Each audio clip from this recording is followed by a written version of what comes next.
4th of July is right around the corner, but before that, it's a 3-game homestand. It starts tonight for the Orleans Firebirds, who hosts the Wareham Gatemen. Hello, everybody. Welcome to the Scorching Start on the Birds Broadcast Network. Ian Nicholas, Dylan Pescatore, here to get things rolling. Sammy Miller, the third member of our crew, we'll hear from her in just a moment. Dylan, last night against another West Division team, a heartbreaker. The Braves of Bourne taking down the Firebirds of Orleans 6-5.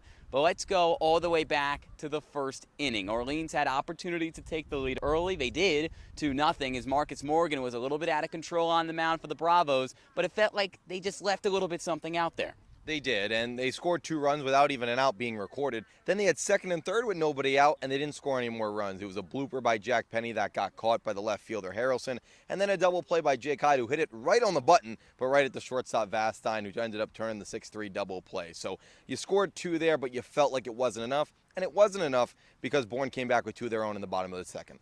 And that they did. Braves were still down 2 runs heading into the bottom of the 8th as well. Orleans had built up a little bit of a lead 4-2, but it proved not to be enough as the Braves scored 4 of their 6 in the bottom of the 8th and eventually won by 1 run. The bullpen has been fantastic all season long for Orleans, there's no doubt about it, but there's only so much this pitching staff can do, Dylan, on a consistent basis with the run support not really being there in the late stages. Yeah, they're continuously having to pitch high-stress innings, including 1-run games, 2-run games, and you have to be perfect, right? And Connor Eaton, along with the defense, wasn't perfect last night. It's going to happen, but there's no room for error with an offense that's putting up 3-run games, 4-run games, at times 5-run games, but it's not enough. And when you have high stressful innings and guys who continuously have to run out there and be perfect, it's not a recipe for success. Maybe a recipe for success tonight. The Wareham Gatemen, the second highest ERA in the league. Good opportunity for Orleans to wake up offensively. But in order to get their whole mindset figured out, Kelly Nicholson's crew has stolen a phrase from the great Bambino. Sammy Miller, tell us a little bit more.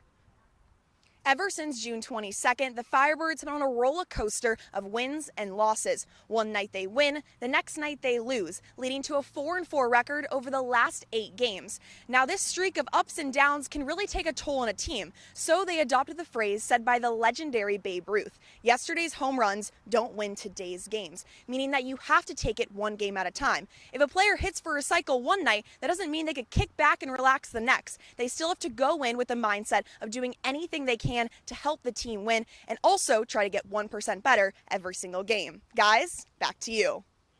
Thank you, Sammy. Hopefully the Firebirds can have some offensive performances like Babe Ruth did back in the day with the Yankees. First pitch is 6:30 between the Gatemen and the Firebirds here on the Birds Broadcast Network. Stay tuned in.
Two teams both coming off losses, both under 500, with an opportunity to right this ship from Eldredge Park. It's the Orleans Firebirds and the Wareham Gatemen on the Birds Broadcast Network. Thanks so much for joining us, Ian Nicholas, alongside Dylan Pescatore. And Dylan, the Gatemen bats first, and who do they have batting?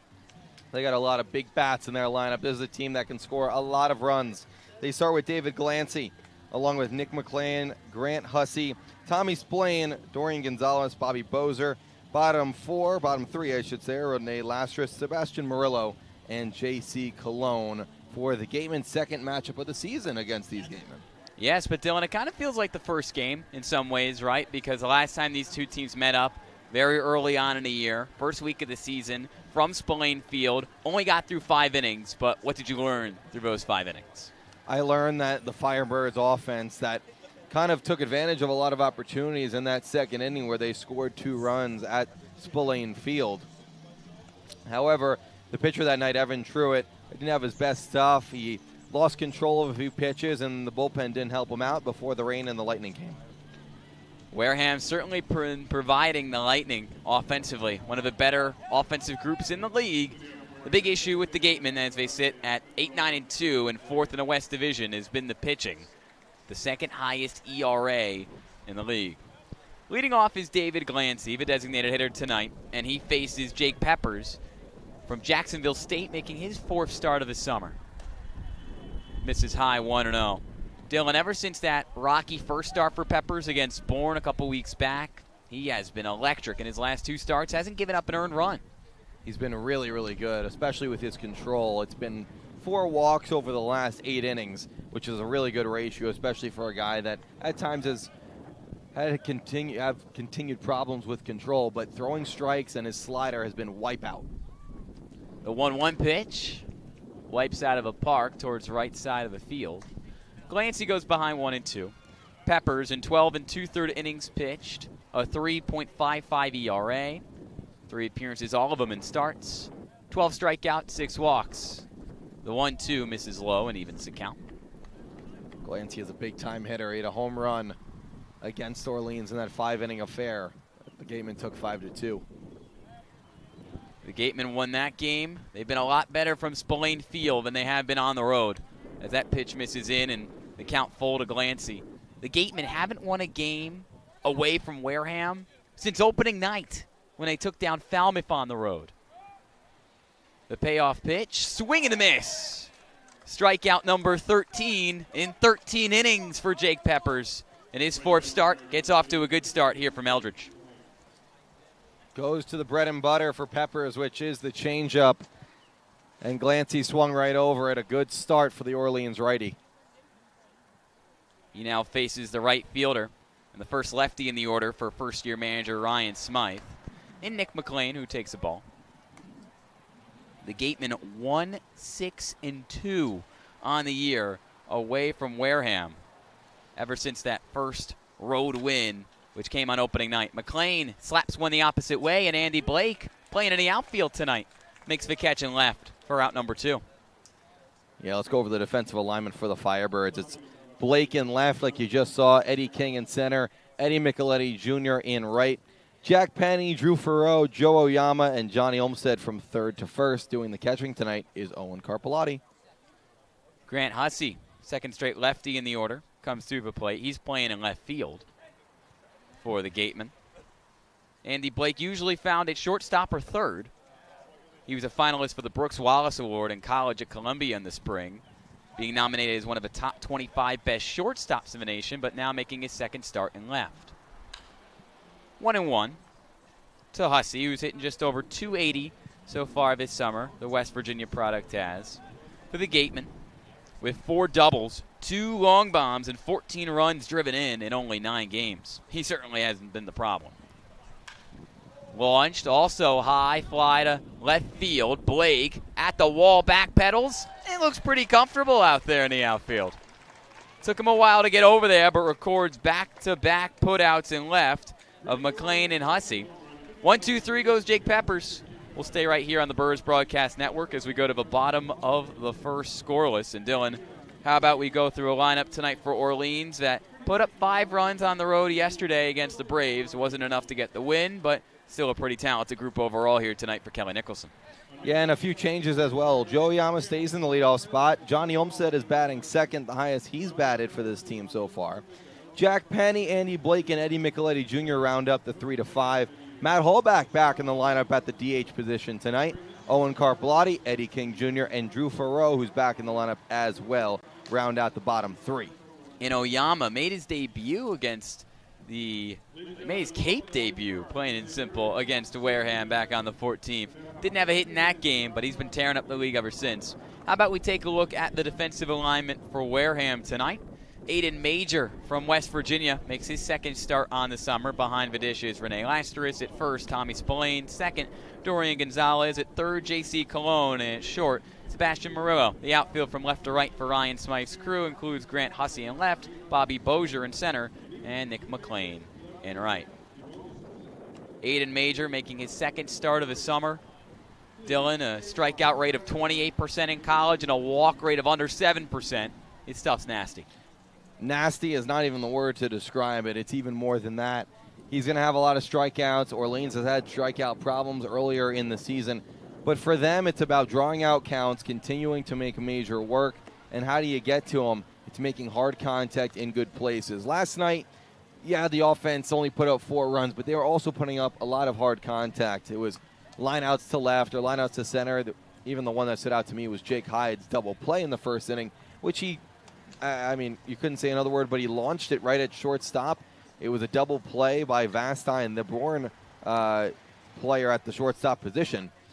But it's been hitting hard, but right at fielders for Orleans right now. How can they get things going, continue to do the same thing, and hope for better luck? Aiden Major was striking out guys left and right in his first start, which came on the 24th of June against Catuit. In a 7-2 win for Wareham, the West Virginia Mountaineer went 4 2/3, gave up 2 earned off 2 hits, but also struck out 6 and only walked 2. Now here comes number 6 to the plate, the rising senior from UC Irvine, Joe Oyama, who's been leading off for the Birds ever since Austin Overn left for USA Baseball's collegiate training camp in Cary, North Carolina a couple weeks ago. Check swing ends up in a foul ball, 0-1. Oyama's been really good for this team. 3 hits last night, continuing to just get on base any way possible. But you ask him about his personal performance, and he doesn't even say anything about how he did. It's all about the team, and that's been such a continuous thought throughout this clubhouse. Oyama, his 3rd game on the season last night with 3 hits, as he works the count even, and his 6th game with multiple hits. That's why he leads the Firebirds with a .354 batting average. 17 of 48 from the plate through 14 games here in the Cape Cod Baseball League. Not an easy thing to accomplish. Slaps it foul, 1-2. Pops out of the hands of social media man Lucas Smith near the Orleans dugout. Huge smile on his face. He's got a phone in one hand. He can't keep catching a ball with the other. He tried. He needs a glove. Major gets the sign from Rene Lasteris behind the dish. Breaking ball misses outside, ball 2. Major's had a couple really good seasons with West Virginia. In the spring, appeared in 21 games, mostly out of a bullpen, only made 3 starts, with a 4.88 ERA in 48 innings. Swing and a miss. His 7th strikeout in Cape League action. And he strikes out somebody who's very difficult to retire via the K in Joe Oyama. 1 away. That's been the pitch for Oyama that's given him trouble. The high fastball where he's very good in terms of plate discipline. He's not going to expand the zone, but right at the top of the strike zone, that's where he struggled in terms of catching up to the heat. Somebody who had struggled catching up with the heat at the start of the year, but has really turned it on as of late for the Firebirds, is Johnny Olmstead. The first baseman steps in the right-handed batter's box for his first time tonight and takes a ball 1-0. Over the last 2 games, Olmstead with 6 hits on 9 at-bats and has driven in 4 runs. Just looks so much more confident, Dylan. He does, and he's really catching up to every single pitch. Fastball or breaking ball. Last night in the 5th inning, it was a 2-2 game, and Olmstead was in a 2-strike count. He got a curveball in a 2-2 count that he hasn't even seen the curveball from the guy before. He still sat on it and lined it almost over the wall back at Eldredge Park in Bourne. Now hitting just under 280 on the season. Puts this ball in play, chopped towards second, backhanded by Gonzalez, whose throw over to first in time to Spillane. Both pitchers starting off strong. 5 up, 5 down for these 2 teams as Jack Penny comes to the plate. Penny, another guy who had another great hit last night, but also kind of started in that 8th inning and had an error where the ball went under his glove. It ended up being 4 runs for Bourne and a 6-4 advantage for them going into the 9th. The Firebirds did put up 1, but they couldn't finish the job. Defense has kind of been the kryptonite for the Firebirds when it comes to their losses. It really hasn't been maybe a lack of offense or a lack of good pitching. It's been the defense that has kind of caused them in. Part of a reason why Orleans has swapped out wins and losses in each of the last 7 games. as Penny is popped up, and that pitch foul, 1-1. Orleans a 3-game win streak in the middle of last week, which included a couple of confidence-boosting wins against Brewster. But ever since a loss to Harwich last Friday, Orleans has gone 3-4. It's the Cape Cod Baseball League. It's tough to win 2 in a row. Jack Penny was 0 for 4 last night in that good streak that you mentioned from him. Broken up a 7-game hit streak for the rising junior from Notre Dame. Still hitting .283 on the summer with 4 runs driven in 16 games. Majors 2-1.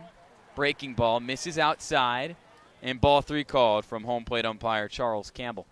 Penny has definitely solidified his spot as the team's starting third baseman. At the start of the year, he was getting starts here and there, but as the bat heated up and he was starting to even drive balls into gaps, he's really found his way. Swinging a foul tip. 3-2, another full count. Also was a full count on Joe Oyama to start the inning. Major retired him with a strikeout. Penny sits 4th on the team in batting average, only behind Oyama, Blake, and Matt Hallback. The payoff. Upstairs, ball 4. Penny trying to start a new on-base streak, and he does with a 2-out walk here in the bottom of the first. Great at-bat by Penny. Continues to take pitches outside of the strike zone, not chasing. That's what you have to do against a guy like Major. He doesn't walk a lot, but get his pitch count up, continue to make him throw stress pitches. And here's one opportunity for Andy Blake to harp on that. Only 14 walks handed out by Major in 48 innings of work for West Virginia in the spring. Now faces a red-hot Andy Blake, the rising 5th year, transferring to Duke from Columbia, who goes behind 0-1. Blake 1 for 4 last night with a run batted in off a sac fly and walked as well. He's got a hit in 6 straight games as he whiffs and falls behind 0-2. Andy Blake had probably the biggest hit of the game for the Firebirds last night in the top of the 8th. Firebirds up 3-2 with a runner on second and 2 out. And he lined a single into left that drove in that 4th run for the Firebirds, which looked to be the insurance run, wasn't meant to be in the bottom of the frame. It was not. It was 4-2 Orleans after that RBI from Blake in the top of the 8th. But then the Braves, who with a completely retooled team have been taking the West Division by storm, stormed back with 4 runs in the bottom of the frame and eventually held on to win 6-5. Blake chops it foul. Still no balls and 2 strikes to the New Jersey native. Ian, we've seen a lot of these guys like Johnny Olmstead or Jack Penny who really have found their way in terms of hitting the ball hard. Andy Blake has always been hitting the ball hard. He's just getting them to fall now. I remember it was right before that second Brewster game last week where Blake really had his coming out party with 4 hits. That a league stat came out saying his expected batting average was supposed to be among the best in the league. And that expected batting average has gone up and up ever since. The advanced analytics, they tell a different story. It's not always the right story, but it was in the case of Andy Blake, who started the year 1 for 12. Yeah, and he was hitting the ball hard, but right at guys. And now his actual batting average is starting to match what the expected number is. Hitting exactly 300 on the season heading into tonight, 15 for 50. 1 on, 2 out. This one is hard hit, crushed to left, looking up at it. It's gone. How you like that for a hard hit baseball? Andy Blake, his first home run of his summer, and it's a 2-run shot to put Orleans up 2-0 in the bottom of the first.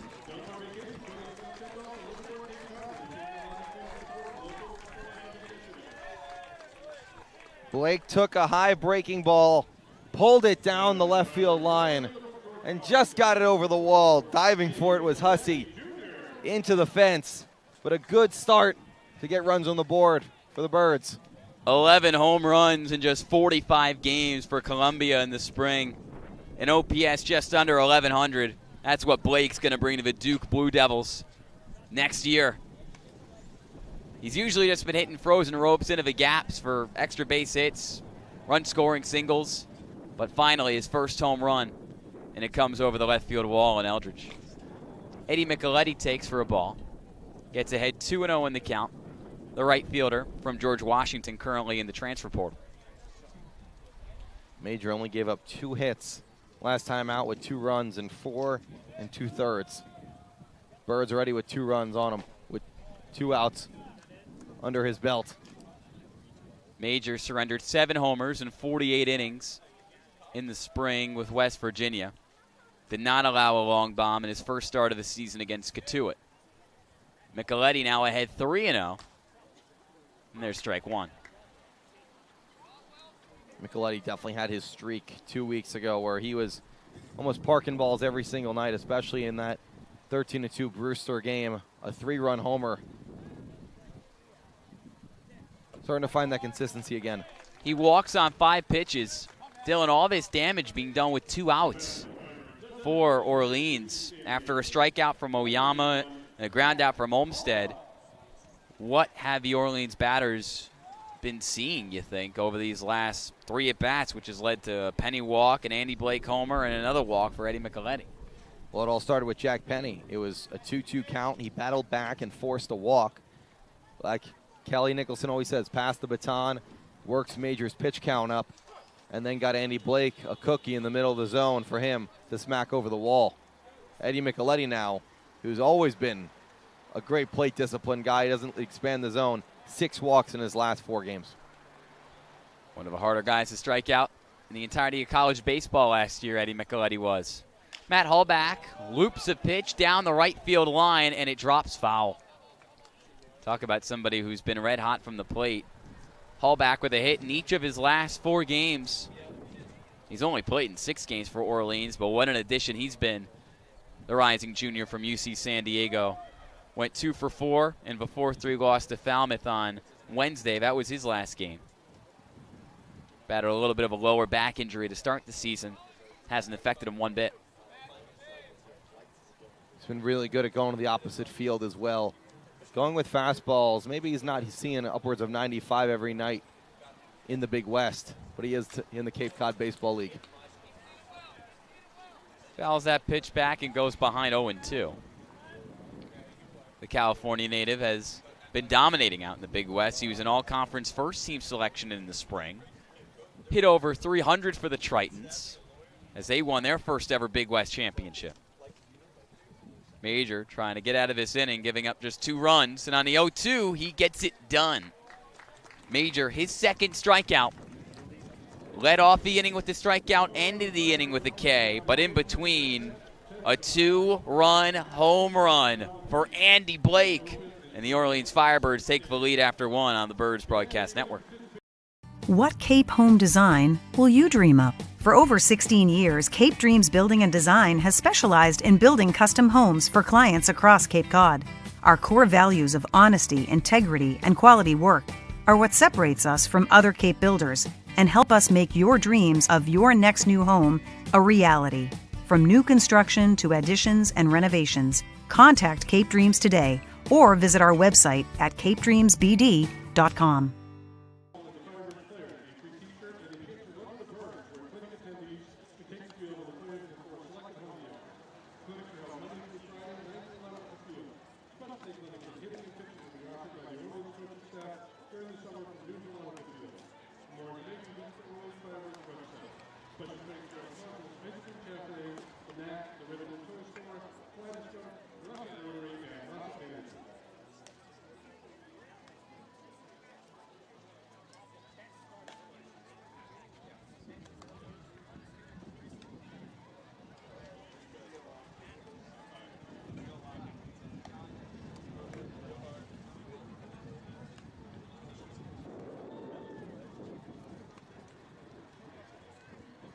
Top of the second on the Birds Broadcast Network. Ian Nicholas, Dylan Pescatore on the call. Orleans a 2-0 lead after Andy Blake with a 2-run shot with 2 outs in the bottom of the first. Jake Peppers also got off to a strong start today. Went 1-2-3 in the top of the first and now faces, you guessed it, 4-5-6 for Wareham. It starts with Tommy Spillane, the first baseman from Arizona, and he delivers a first pitch strike. Spillane from the same hometown, Los Gatos, California, as Matt Hallback. California connection. Chop to another player who plays his college ball at California, Joe Oyama. He slings it to another Cali boy, Johnny Olmstead. who makes the play at first, and that's now 4 retired in a row to start this game for Jake Peppers. That was a weird bounce on Oyama. He was charging the ball. The grass took it to the second base side almost. He had to reach across with his glove. Good adjustment by him on the fly to make the throw over, which was not an easy one. Dorian Gonzalez, the third and final lefty in the lineup. First pitch swinging. Gonzalez sends a hard hit ball to right, but it's caught by Eddie Micheletti. Gonzalez will fly back home to the dugout, as that's 5 retired in a row by Jake Peppers. That was good contact, though. Great contact. Drove Micheletti Jr. all the way back to the warning track in right field. He's really learning and adjusting on the fly in the outfield, left field or right field. He's really gotten better as a defensive player this summer. Bobby Bozier, the center fielder, batting 6 for Ryan Smythe. Takes a strike, 0-1. Micheletti's played at both corners of the outfield this summer. Big swing and miss.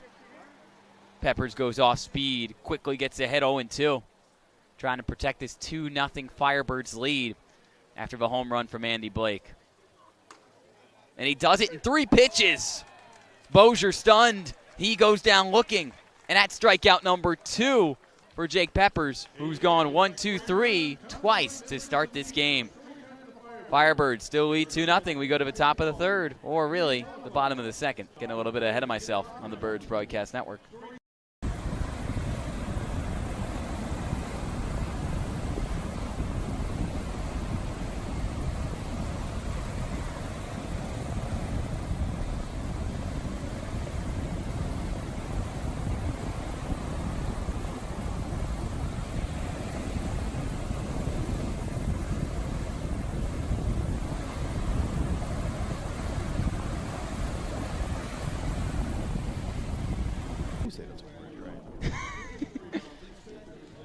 San Diego. San Diego. Like San Diego. Nah, San Diego.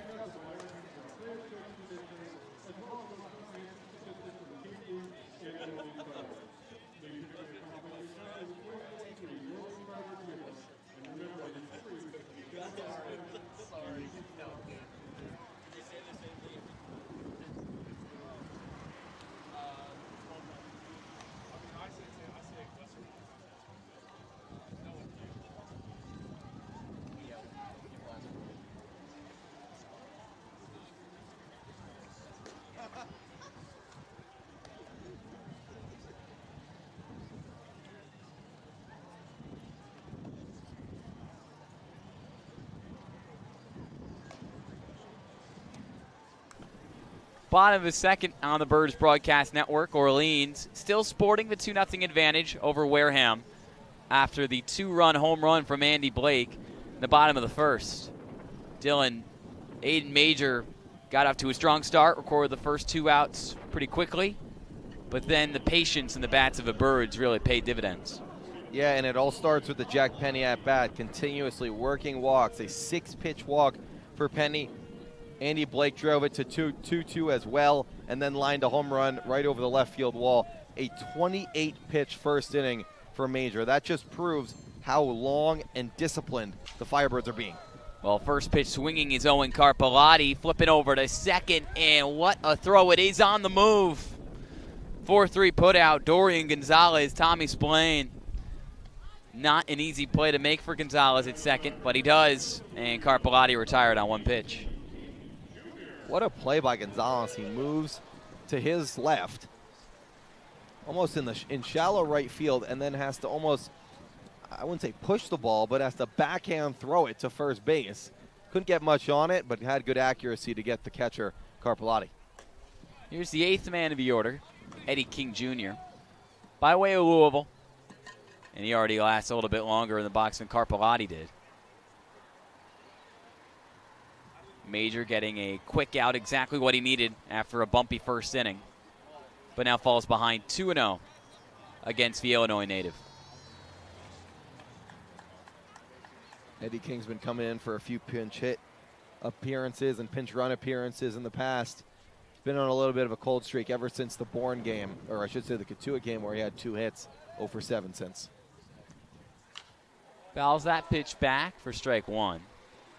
You mentioned it in his last 4 appearances, albeit some of them not starts for King, coming off the bench and being used in certain spots, mostly because of his fantastic speed. 4 for 31 from the plate overall this summer. Does lead the Birds in runs scored with 9. Checks his swing, but there's a strike nonetheless to even the count. Ian, it must feel like deja vu for me telling you this, but I think once again another record broken. Most fans at Eldredge this summer is tonight. Another, wow, packed crowd. Eldredge Park, among the best in the league. One of the best organizations in the league. A little bit of contact on that foul ball. Rene Laster's taking it in stride, although he'll take off the helmet for a moment. Recollect himself. I mean, not only is the hill packed, you have behind right field, then you have the bullpen, and then you have center field, which is packed, and left field with a few fans from Wareham. I think it would just tell you that it's July, right? I know there's been a lot of rain. I know it was a little rainy earlier on today. There were some doubts about if this game would be played. But vacationers, this is their month to come and enjoy the beauty that is Cape Cod. Miss upstairs, the count now full to King. These are the type of at-bats that I'm talking about, where Eddie King, he finds himself down 1-2. Takes a ball, foul ball, takes ball 3, and now is 1 pitch away from a walk. They're grinding the starting pitcher, Major. Another full count worked by the Firebirds. King trying to reach base for the 2nd night in a row. He continues to put up a battle with another foul ball. The 1 pitch at-bat to Carpellani. Seems like a thing of the past. Now Eddie King's up to 7. Of course, if you get a pitch that you really like on the first pitch, you want to swing. The Firebirds have just been so good at having long at-bats. And another long at-bat pays off. Eddie King walks for the 2nd night in a row. And for already the 3rd time tonight, a walk for Orleans. They walked 7 times against Marcus Morgan last night, the starter for Bourne, in a 6-5 loss for the Firebirds. They couldn't do much with it. I was talking with pitching coach Jim Lawler. He said, anytime a pitcher, and I can't do his, of course, wonderful accent, but I'll just say it in my words. Anytime a pitcher walks another team 7 times, he's supposed to get bid on it, right? The other team's supposed to take advantage. The Firebirds couldn't fully, but 3 already tonight. A huge chance for the Firebirds to put up big numbers. Drew Farreau trying to put up some big numbers at the bottom of the order. The shortstop transfer in the Florida State gets ahead 1-0 with King on first. Swings through that pitch low in the zone, 1-1. Tough for Farreau. Has not had a lot of consistent playing time in the last week. His first start in actually exactly 7 days since the Fog YD 5-4 win game. And in that game, he went 0 for 4 with a couple strikeouts. Just a little miss from Major. 2-1, he gets back in front of it. 5 for 26 from the plate this summer is the Tallahassee, Florida native. Across 11 games, he's hit just under 200 across the entirety of the season. A switch hitter, he's batting lefty against the righty Major.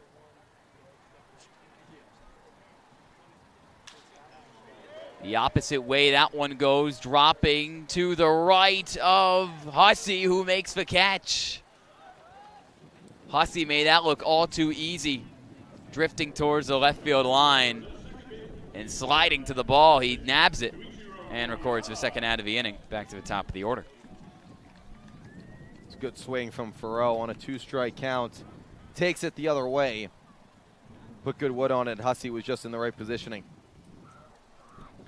Joe Oyama looking for a better at-bat, his 2nd go-around. Worked the full count on Major, but struck out swinging.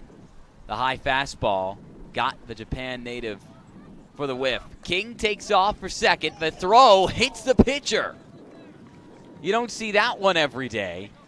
Aiden Major was ducking down to avoid being hit by the throw from Rene Lasteris, who seemed like he kind of lost his footing as he tried to throw the ball and it hit right off his backside.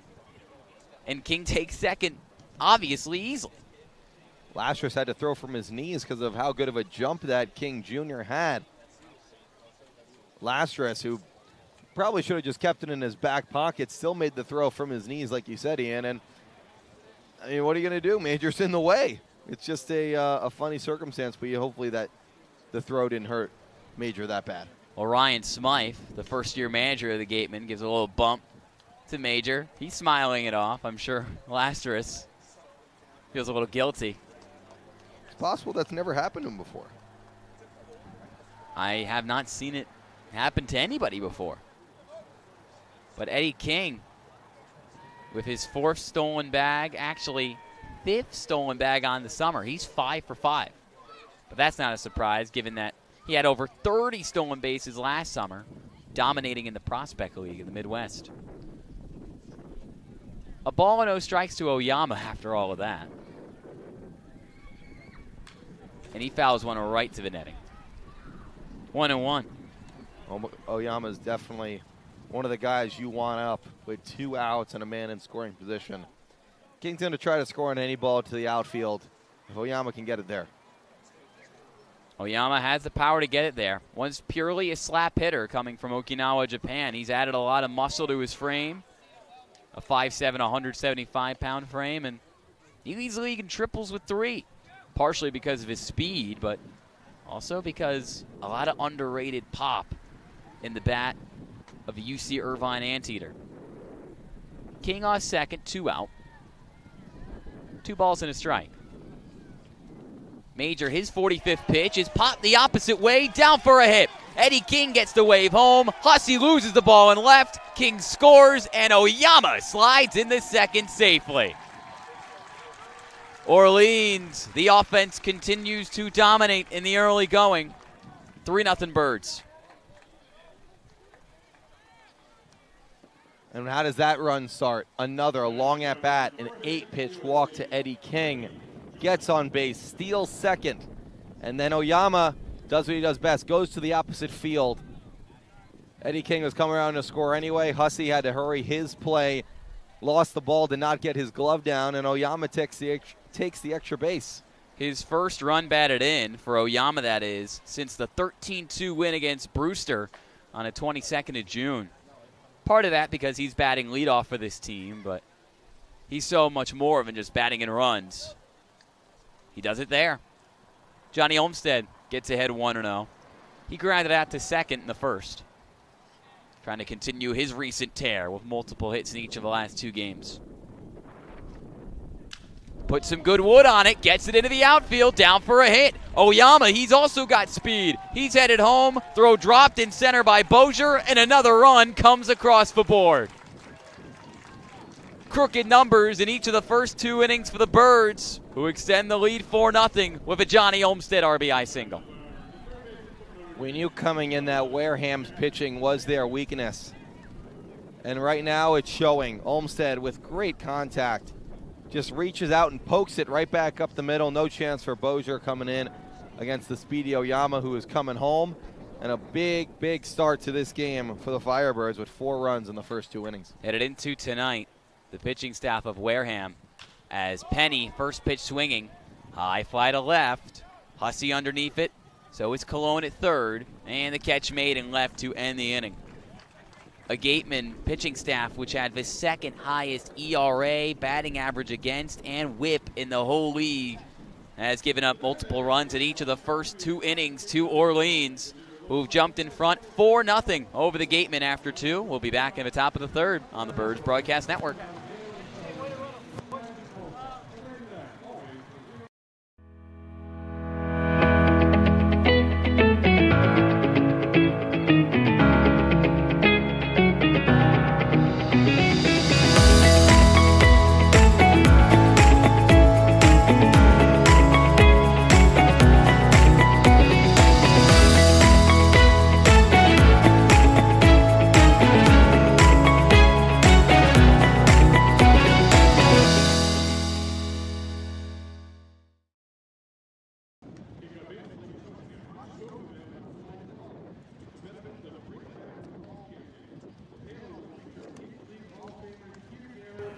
Welcome back to the Birds Broadcast Network. For a lot of these players, they're coming from baseball families. For Eddie King Jr., he's been able to get a lot of advice from his cousin, Corey Ray, who played in this very Cape Cod League with the Wareham Gatemen in 2014 and then went on to play with the Brewers. Now for Eddie, he says he's so thankful to play in this league because he respects it. He knows that his family has also played here, and he's also just so blessed to be able to really hone in his skills, not only in the outfield, but also get more comfortable in the batter's box before heading to Louisville for hopefully another great season. Guys, back to you. Thanks, Sammy. The Cape connections run deep. And for Eddie King, the second member of his family to play here in the Cape Cod Baseball League. Top of the third, Wareham Gatemen trying to crawl out of a 4-0 hole. Jake Peppers still on the bump for the Birds as that pitch misses low and gets by the glove of Owen Carpellotti. 1, 2, 3 in each of the first 2 innings, Dylan, for Peppers, who now faces the catcher, Renee Lastris. And now has a little bit of run support with him. 4 runs of run support. That means throwing strikes and not doing that. Peppers frustrated as his breaking ball clanks the upper back of Lastris. Tough day for the catcher, huh? Well, first, he tried to throw out Eddie King last inning, and on the throwdown, hit Peppers, actually hit Majors, his own pitcher, Aiden Major. And then this inning, he's hit by the pitch. Contact in more ways than one. But he reaches first base runner tonight for Wareham here at the top of the third. And now it's for shortstop Sebastian Murillo. Peppers has to get back to throwing strikes. It's now 8 and 9 in the order against guys who haven't really hit their stride yet. With a 4-run lead, you want to throw strikes and get outs. Not a strike there either. 2 balls, no strikes. With 1 on, nobody out. 2 runs apiece in each of the first 2 innings off Aiden Major. Meanwhile, Peppers trying to keep it scoreless for his 3rd consecutive start. Cracked right off the mound and drifting past Drew Farreau and into center field. First base runner of the night, now the first hit of the night for Wareham. And it comes from Murillo. Out of the bottom of the order with J.C. Colon, the 3rd baseman. Peppers falls behind 2-0 to Murillo out of Georgia. He's got hits in his last 4, make that hits in his last 5 games with a single up the middle just now. Here's J.C. Colon from Missouri, making his 10th appearance as a Gateman. 5 for 19 from the plate. As many walks as strikeouts with 4 apiece. First pitch swinging. And the breaking ball fools him 0-1. No hits in his last 4 games, albeit his latest appearance on the 30th at Katuitt came in a pinch running situation. 0 for his last 8. Peppers deals and lands the fastball high for a strike. 0-2. For Peppers, it's about getting ahead in counts now. You wanted the shutdown ending. Hopefully you can still get it. But for Wareham, down 4. You're not looking for 4 in 1 inning. You're looking to claw back. Peppers trying to put one away. Little check swing is going to drop into left field, but straight into the glove of Andy Blake for a much-needed out for Jake Peppers and company. Runners stay at first and second. That's what Peppers wanted. Now he has to go back to the top of the order, but he's playing with some dangerous waters against a guy like Glancy with already 3 homers on the season and a lot of power in his bat. What doesn't Glancy do? Now in his 18th game with Wareham. 15 hits, 3 home runs. One of them came in the Wareham win over Orleans from Spillane Field early on this season. Also has 13 runs driven in. That's second most on a potent Gatemen offense. He's walked 18 times compared to 12 strikeouts. Obviously knows his zone well. And he leads the team with 13 stolen bases, so don't let him reach. Up and in, the call is a ball from Charles Campbell behind the dish. And Glancy gets ahead 2-0. Peppers did the same thing against Murillo, and on the 2-0 pitch, he lined it right back up the middle. Scary stuff for the Firebirds. Peppers deals and misses high. 3 balls, no strikes. The Jacksonville State rising senior was rising to the challenge in the first 2 innings. Went 6 up, 6 down. But the Gatemen, who have one of the best offenses in the league, a ball away from loading the bases. The Notre Dame star, David Glancy, takes strike one. Most runs scored. First team to reach 100 runs on the season, but also the first team to allow 100 runs on the season. Not necessarily the centennial number you want to hit on the latter half of that in the 100th season of the Cape Cod League. The 3-1 fouled away. Wareham, not one of the original 4 teams, but joined the league in the 1920s. It's funny because Wareham is known as the team that, is in the Cape Cod Baseball League, not necessarily on the Cape. That's because originally the plan for the league was to expand inward through the state of Massachusetts, and that plan quickly was not followed through.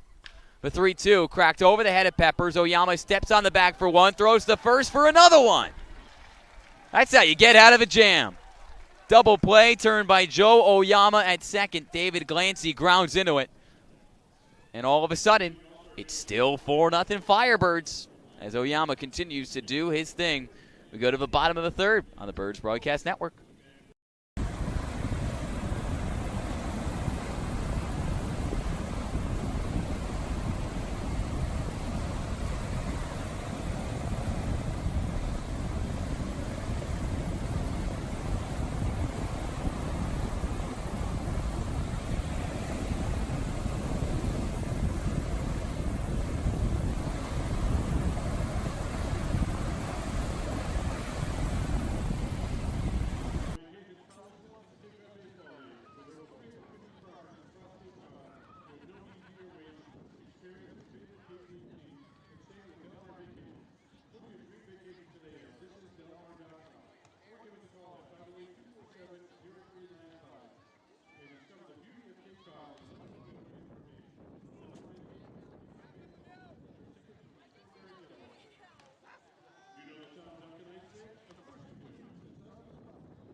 Bottom of the third on the Birds Broadcast Network. Ian Nicholas, Dylan Pescatore on the call. Orleans has scored 2 runs apiece in each of the first 2 innings. And the first 2 runs in the bottom of the first came off the bat of the man batting cleanup. And leading off his inning, Andy Blake, who had a 2-run home run the left, which also scored Jack Penny. Dylan, somebody like Aiden Major, who's got such good stuff, gets a lot of swing and miss at the collegiate level with West Virginia. But over these first 2 innings, the Birds are either laying off it or making great contact. They're fouling off the nasty stuff. They're taking pitches that are starting in the strike zone and then escaping it for a ball. Like that one, the high fastball to Blake, that's just above the zone. He takes it for a ball. The Firebirds are very disciplined tonight against Major. Major, somebody whose fastball maxes out at just around 97 miles an hour. This pitch on the ground towards third, gloved by Cologne, throw across the diamond in time to Tommy Spillane, and Andy Blake retired on 2 pitches to start the inning. Blake with another good swing.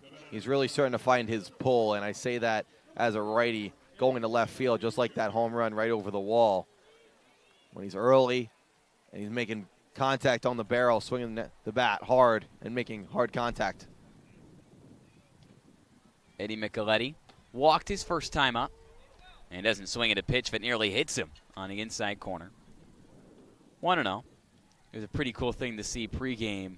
Micheletti and also Joe Oyama signing a few autographs for kids who came out early here to Eldredge Park. Micheletti breaks the bat and fouls the pitch off.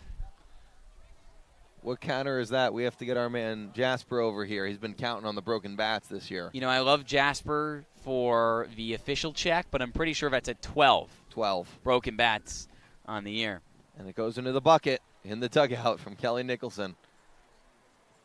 It wasn't even a broken bat as in it split in half. It was just a few pieces off the barrel. We haven't seen that one yet. Wood breaks in a lot of different ways. Kelly Nicholson, you mentioned him, the 18th year manager of this team. He's reaching a very close personal milestone. Currently at 398 wins in his coaching career here in Orleans. 2 away from 400. It would be pretty sweet if he could get to that number here at home.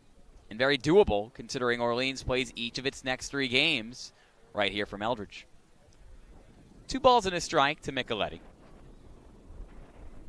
Major, his 55th pitch. Misses upstairs, and once again, the Delaware native works the count in his favor. What I think is so funny and a great comparison, we look at these guys' college numbers, and then we look at their numbers in the Cape. Aiden Major this year at West Virginia did not give up 4 earned runs the entire season. Micheletti pops a pitch up the left field line, and just near foul territory, it's snagged by Murillo. Second out of the inning. I say that because, yes, the Big 12 has great players, and a lot of them play in the Cape Cod Baseball League. But 1 through 9, are you facing the best of the best like you are here in the Cape Cod Baseball League? You go from Eddie Micheletti from George Washington, now Matt Hallback from UCSD. Just 1 through 9 facing the best players from each team. Major did compete against good competition last summer as Hallback gets ahead 1-0. Played in the Northwoods League for the Wausau Woodchucks, and the Northwoods League considered one of the best leagues in the country outside of the Cape. Had a 4.74 ERA in 10 appearances and 7 starts. Hallback whiffs, count even 1-1. And in West Virginia, over 2 seasons, the Pennsylvania native has been great. He was an all-conference selection in the spring. He was on the all-freshman team in 2022. Everything's worked out for him. Miss outside, 2-1. His best performance so far throughout his career for Major definitely had to be against Ball State in the NCAA Regional, where he pitched 5 scoreless innings out of a bullpen. Hallback is able to put one through the 5-6 hole and generate a 2-out single. Orleans, who has been red hot through 3 innings here tonight, is going to hopefully stay that way with another 2-out rally, maybe similar to the one in the bottom of the first. Like you said it, Ian, it's been the day with 2 outs for the Firebirds. Walk by Penny in the first, home run by Blake right after that. Then with 2 outs in the second, an RBI single from Joe Oyama, an RBI single from Johnny Olmstead, and now a single by Matt Hallback in the third. Owen Carpellotti went down on 1 pitch as he led off the second inning with a ground out to second. And it takes a first pitch strike, 0-1 of a catcher out of Georgetown. Hallback with 5 straight games with a hit. He's on first. Keep it in front of him is Lasteris. Ball and a strike. Carpellotti came into tonight with a 156 batting average. 5 of 33 from the plate. Some better swings for the Michigan native over the last week or so, but without a hit in his last 3 games. The 1-1 misses and gets away from Lasteris. Hallback glides in the second.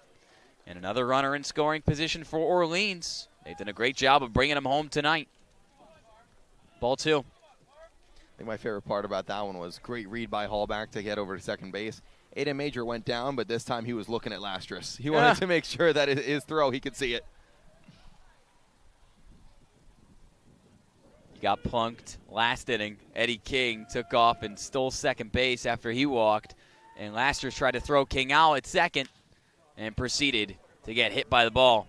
This ball hit weakly towards left field and gloved by Sebastian Murillo, the shortstop, in the outfield in the grass to end the inning. Stranded in scoring position is Matt Hallback. For the first time tonight, Orleans does not add a run in an inning, but still leads 4-0 after 3 on the Birds Broadcast Network. What Cape home design will you dream up? For over 16 years, Cape Dreams Building and Design has specialized in building custom homes for clients across Cape Cod.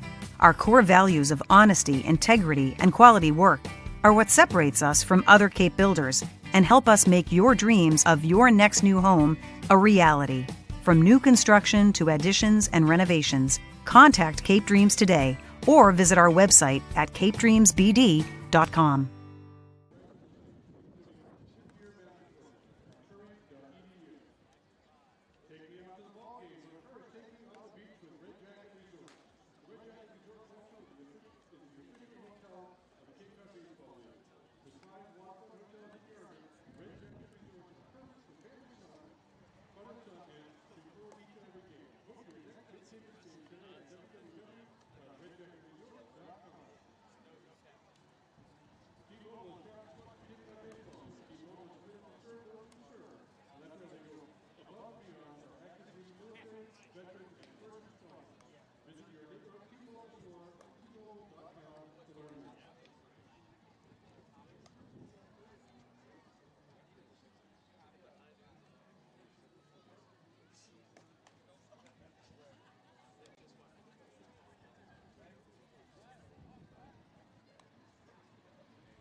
Two, 3, and 4 due up for the Gatemen as we start the fourth inning from Eldredge Park. Thanks so much for joining us on a breezy, partially cloudy, 75-degree night from Orleans. Really well-hit ball on the first pitch to right field from Nick McLean. Gets by a diving Joe Oyama. And that's now the 14th game in a row to start the Cape season that Nick McLean has reached. Didn't have a hit last night. Bounces back with a launched ball to right here in the fourth. From my neck of the woods, Arizona State, Nick McLean, who missed half the season this year with a broken hamate bone in his hand. Hand wrist area, never one place that a baseball player wants to get hurt in. Came back, had a good season, hit around 300. Had a great season for Arizona State. That was his first year with the team. As he takes a first pitch strike, Grant Hussey does. 0-1.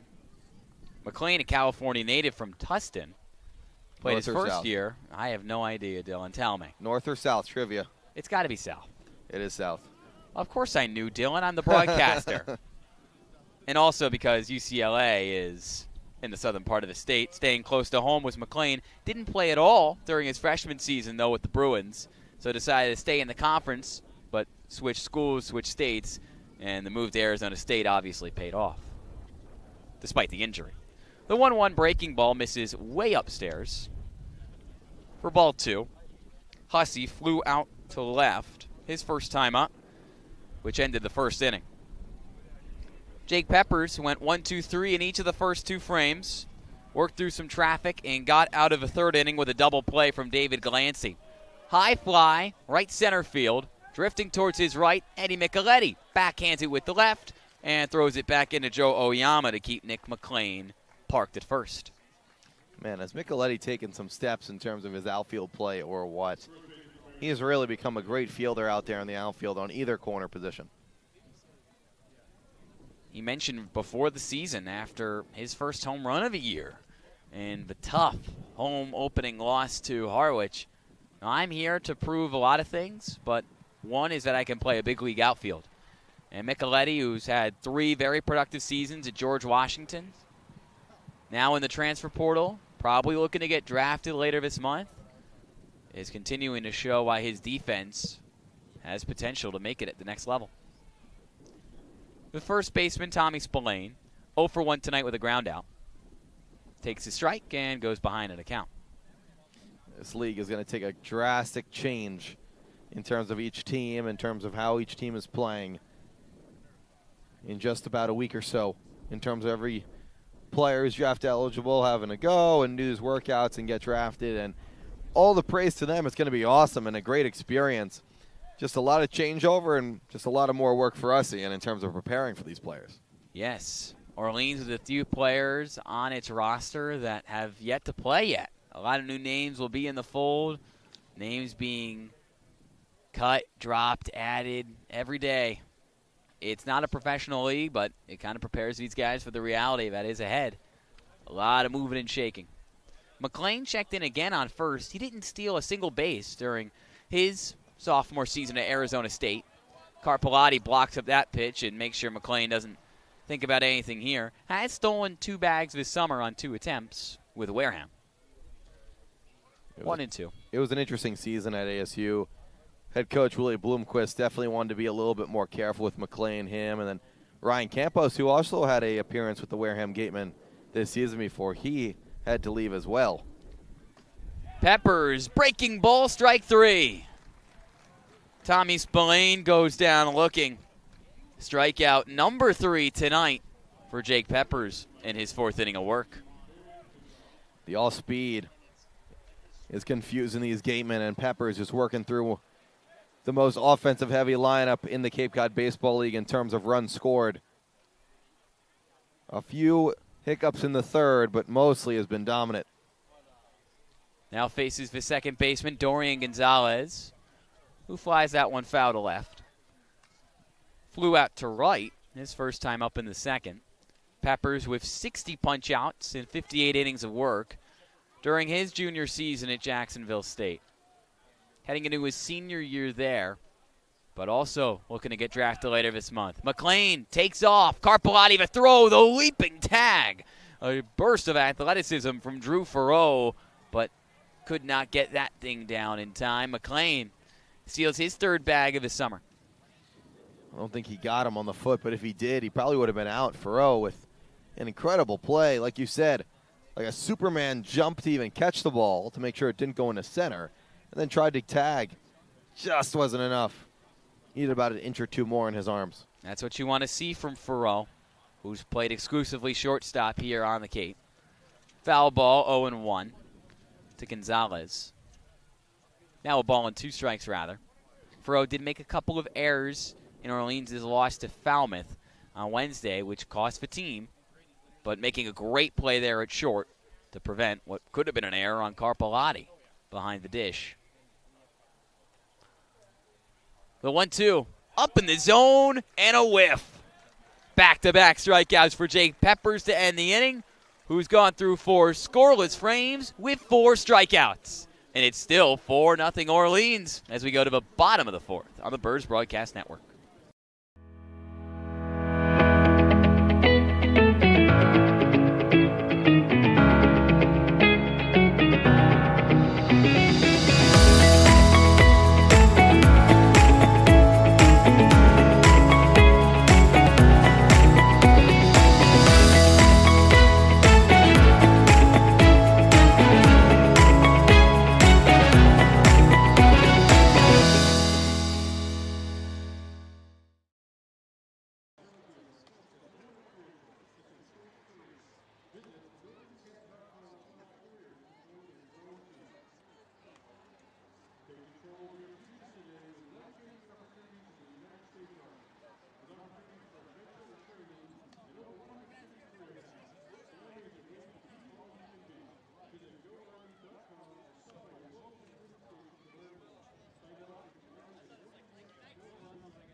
Aiden Major makes it through just 3 innings here from Eldredge.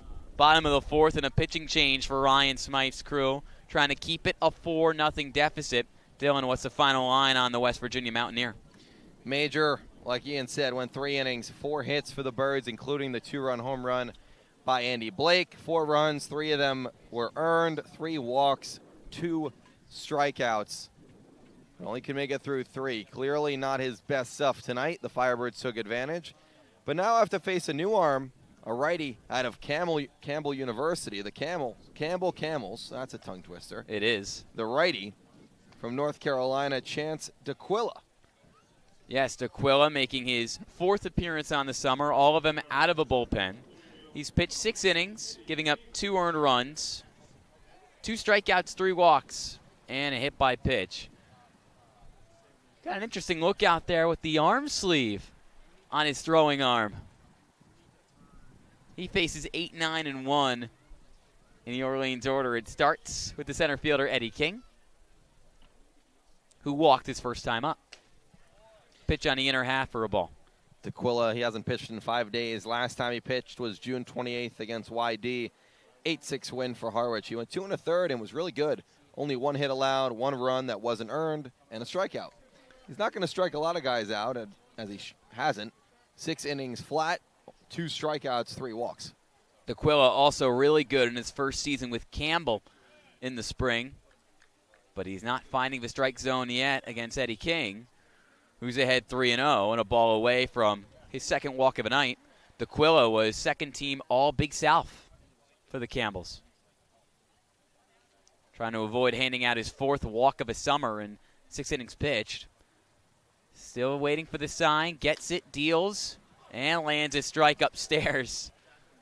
Eddie King, not a huge fan of a call from Charles Campbell. He was already a couple steps over to first.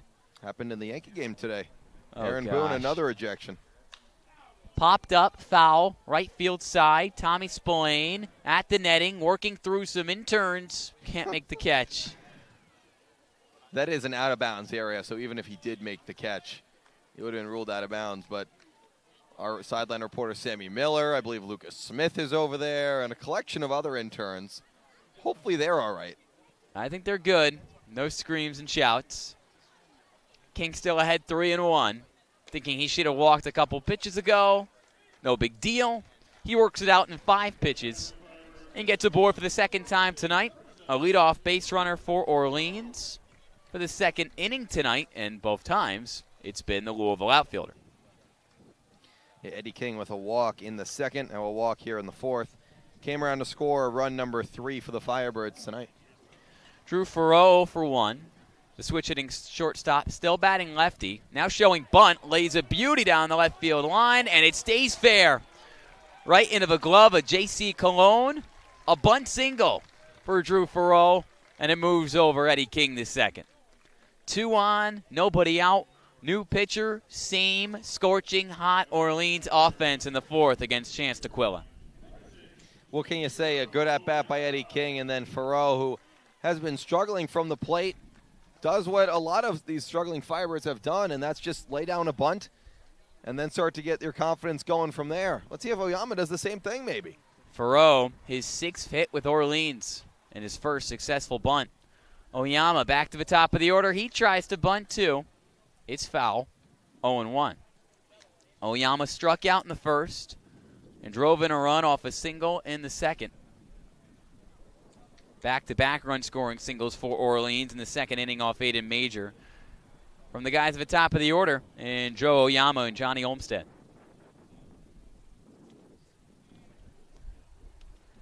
D'Aquila looks over at King. Great speed at 2nd.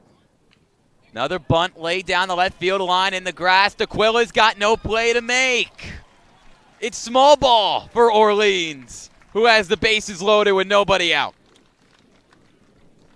The Firebirds love to bunt. We've been seeing it all season long. Ever since day 1 at practice, it was bunt practice, bunt practice. Joe Oyama tried once, it went foul. 2nd try, a perfect one.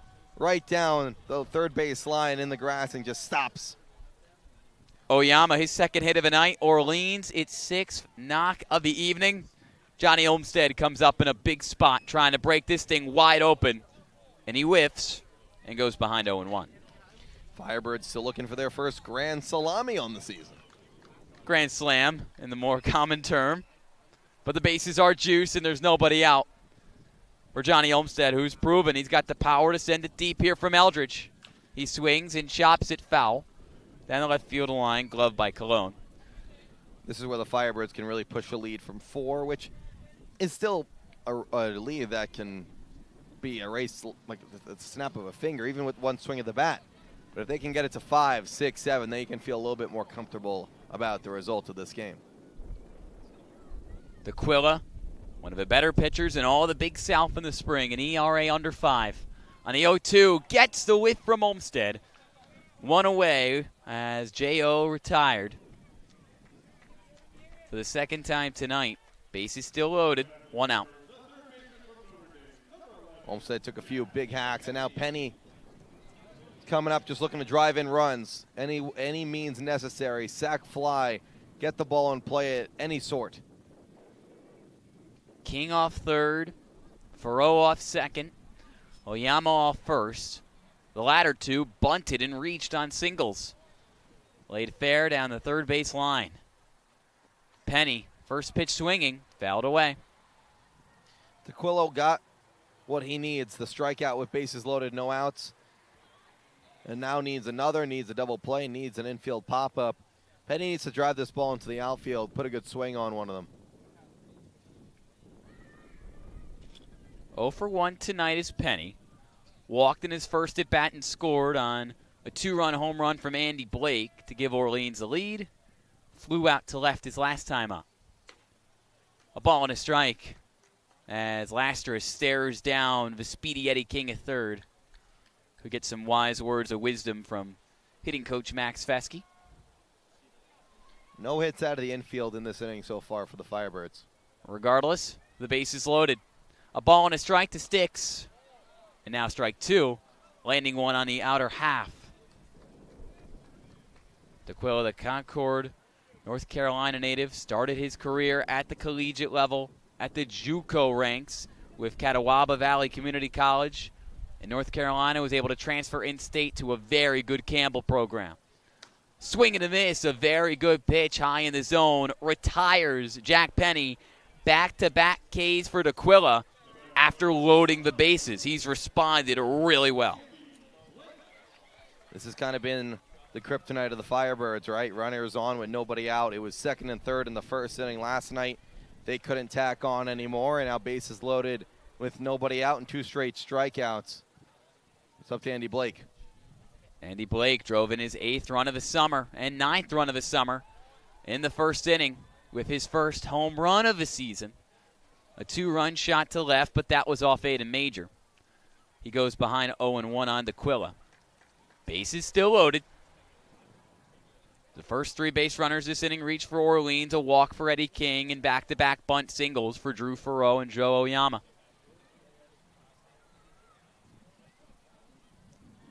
The 0-1 pitch.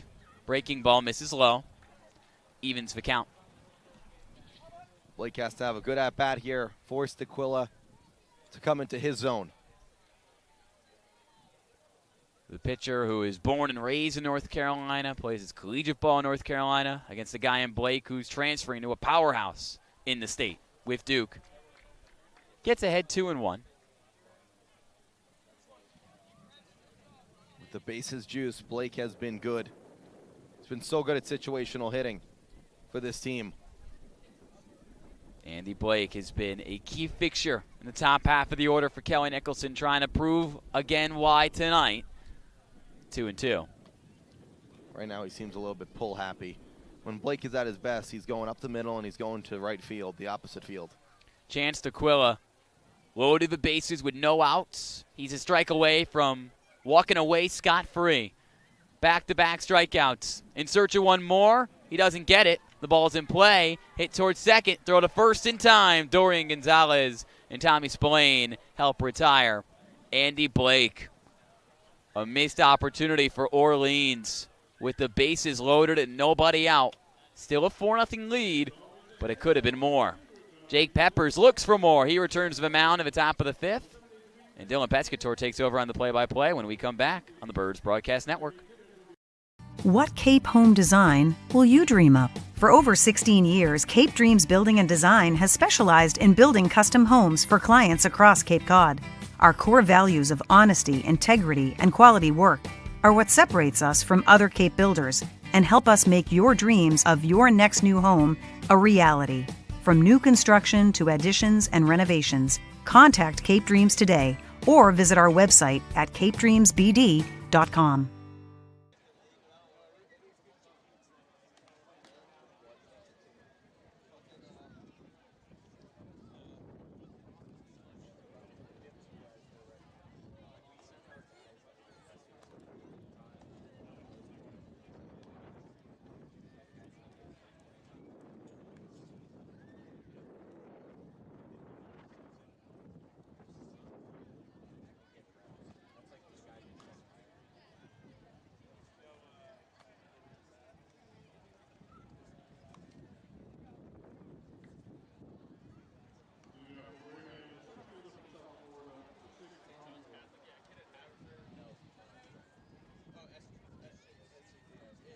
Bobby Bozer is the batter back here on the Birds Broadcast Network. 4-0 Firebirds as we enter the top of the fifth.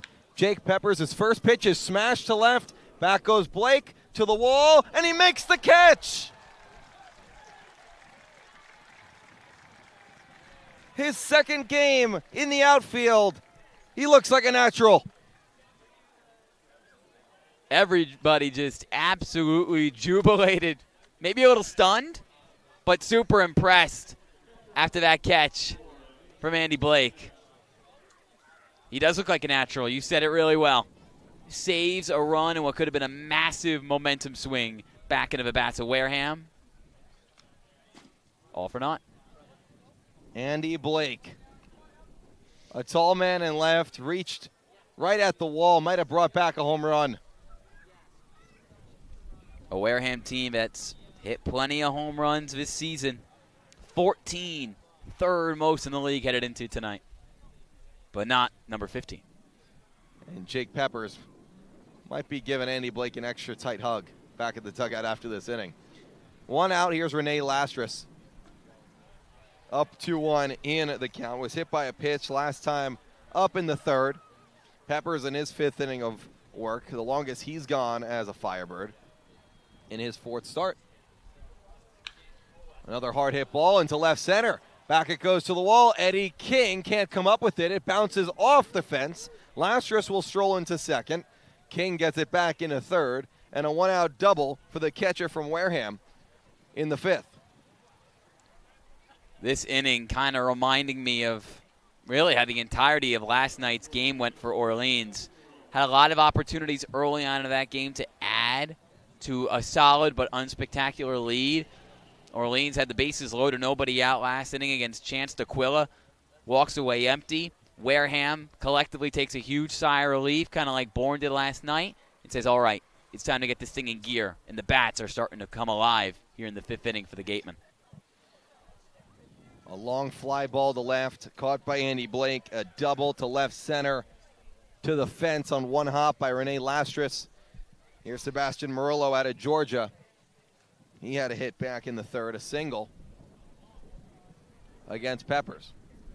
The 1-0 is inside and low from the righty. Hard hit balls have started to come for Wareham in the third and now here in the fifth. 2-0 was the count last time Murillo was up. He lined a single right back up the middle. The 2-0 this time is a ball, low with the changeup. Peppers struggling here in the fifth. Pitch count's in really good shape. Started the inning with 45 pitches. This will be pitch number 54. Lastris off second. The 3-0 is in there for a strike at the top of the zone.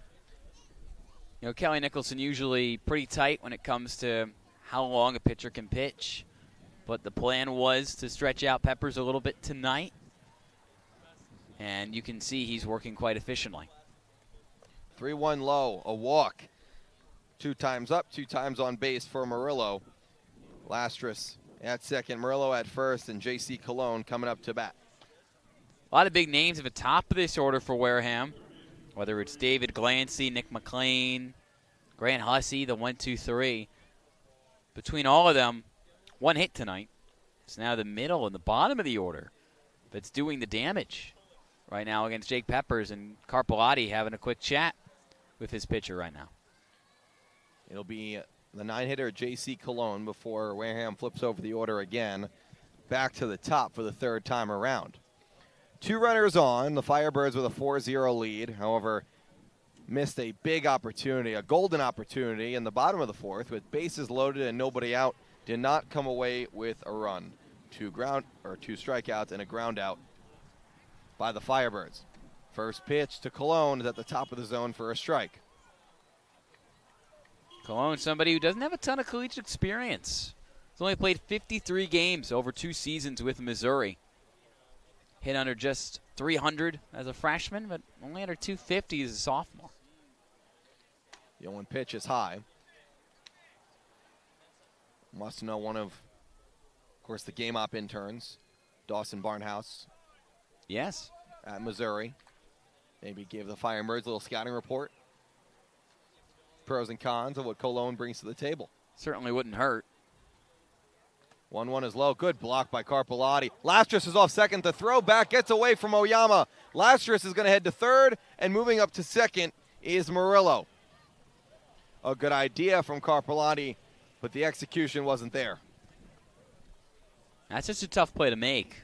I mean, all of a sudden you go from being on the defensive, just trying to keep the ball in front of you as a catcher and make sure it doesn't turn into an extra base, to then going on the offensive, seeing that Lastris took too large a lead off second after you fumble the ball, trying to get the guy out. It was a difficult play to make, and it did not end up being an accurate throw wide of a right of the bag. So Cologne with 2 men in scoring position, up 2-1 in the count with 1 out. The pitch is a ground ball to Penny. He'll let the run score. The throw to first is in time for the out. Scoring on the play is Lastris, as Wareham breaks off the donut on the board, now has a 1 and cuts the lead to 3.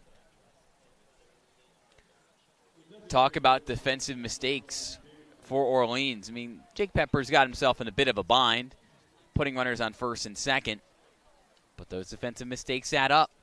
And for Kelly Nicholson, might be all he's wanted to see out of Jake Peppers tonight as he heads to the mound. It will be the end of the night for Peppers. Danny Carrion is coming in out of the bullpen, and we'll be right back on the Birds Broadcast Network. Runner on third, 2 outs for Wareham.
Wareham and their big offensive numbers have started to come to play.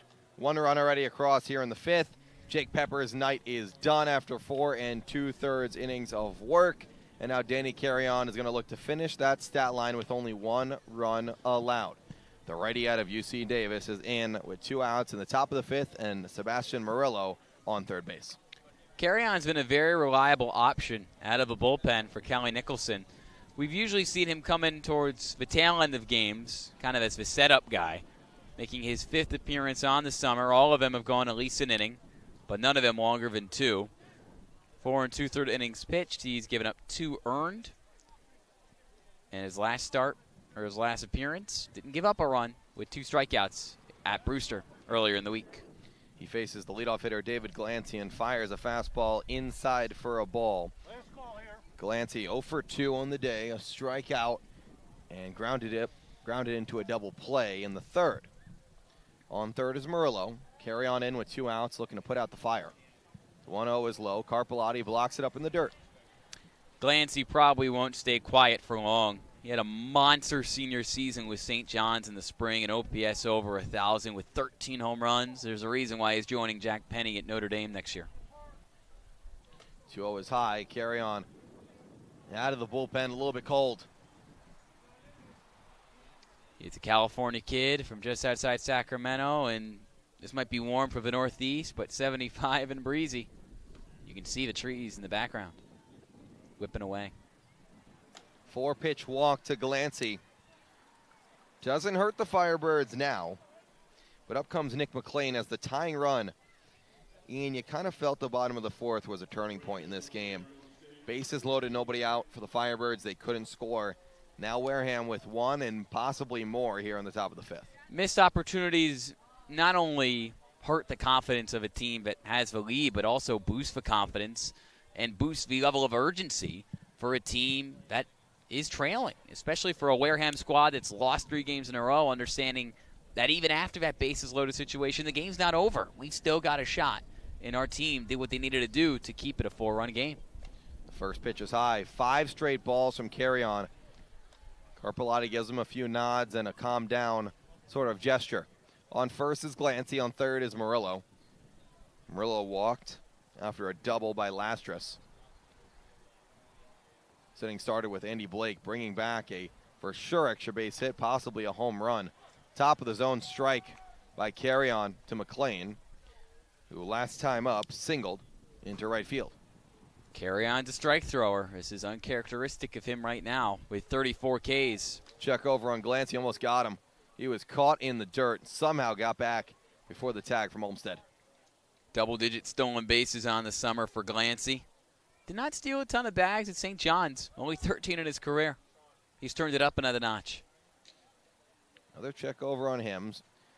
Carry On a little bit worried that Wareham's going to try to get 2 runners in scoring position for McLean.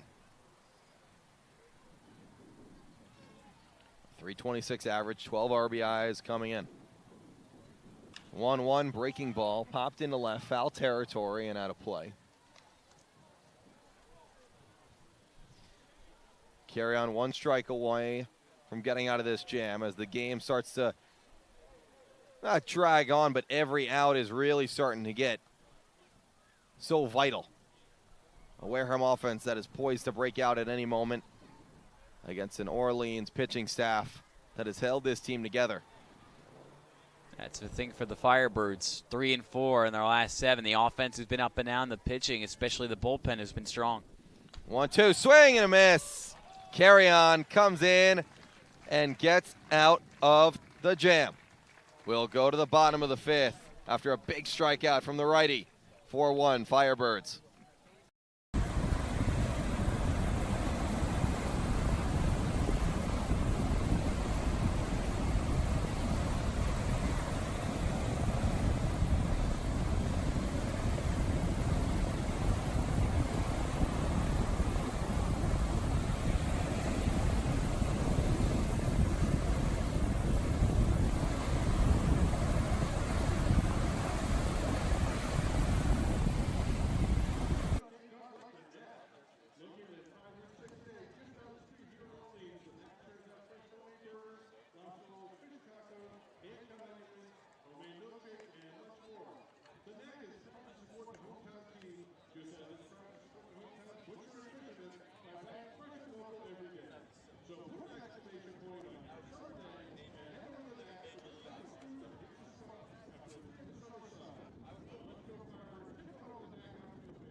Bottom of the 5th here on the Birds Broadcast Network, and Chance D'Aquila, whose 4th inning did not start out like he would have hoped. A walk, a bunt single by Drew Farrow, a bunt single by Joe Oyama. Loaded the base with nobody out. He gets out of it unscathed.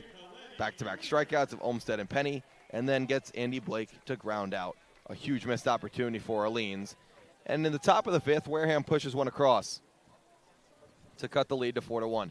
Eddie Micheletti is the first batter for the Firebirds in this frame. Takes a first pitch ball from DeQuilla. Out of Campbell, a larger frame with also an arm sleeve on his right arm, his throwing arm. Something that's definitely rare and uncommon. Micheletti goes to the opposite field on the ground ball to short. Merlo with the strong throw over for the out. You give a lot of credit to DeQuilla. Orleans went small ball to load the bases last inning, but then couldn't bring out the big guns, albeit they were in a perfect situation to do so, with two of the guys who have been great for this team as of late, and Johnny Olmsted and Jack Penny with great power at the top of the order. It was a perfect situation for Kelly Nicholson's crew to grow to the lead. With one out, a haul back down the right field line, but foul onto the base of the hill, and the chase begins. I don't know if there was much of a chase. That ball dropped quick. And there's a lot of fans who are braving it out on a beautiful night, but when you sit on the edge of the hill, you risk getting whacked with a ball. Hallback gets hit in his back, takes an off-speed pitch to the back.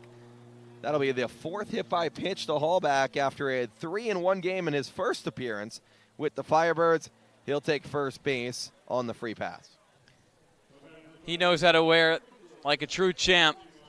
Got hit in 3 straight at-bats in his Firebirds debut, as you mentioned. And he didn't get mad whatsoever. At least it didn't look like it externally. Internally, he might have been fuming, but he handled it well. Carpellotti smacks it into right for a base hit. Hallback will reach second. He'll stay there. The catcher for the Firebirds with his first hit of the night breaks a little slump and gets on the board with a single. Carp definitely needed that one. Just a line drive. He pops the opposite way, or actually pulls it towards his way as a lefty bat in a right field. His first hit in the last 4 games. And it comes in a big spot again, doing damage early on in the inning. But can you come through? Eddie King is the man that needs to come through.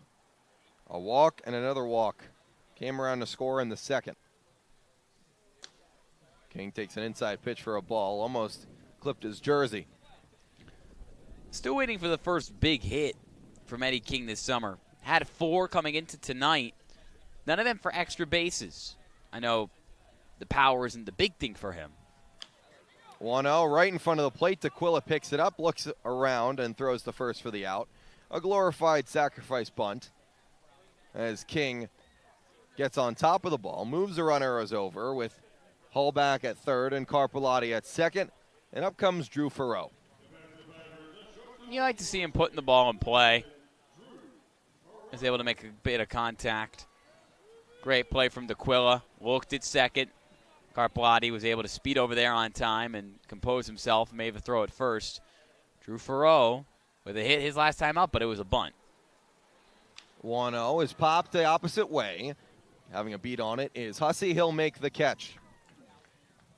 Farreau retired after having 2 in scoring position with 2 outs. Another missed opportunity for the Firebirds, who hold on to a 4-1 lead as we go to the 6th.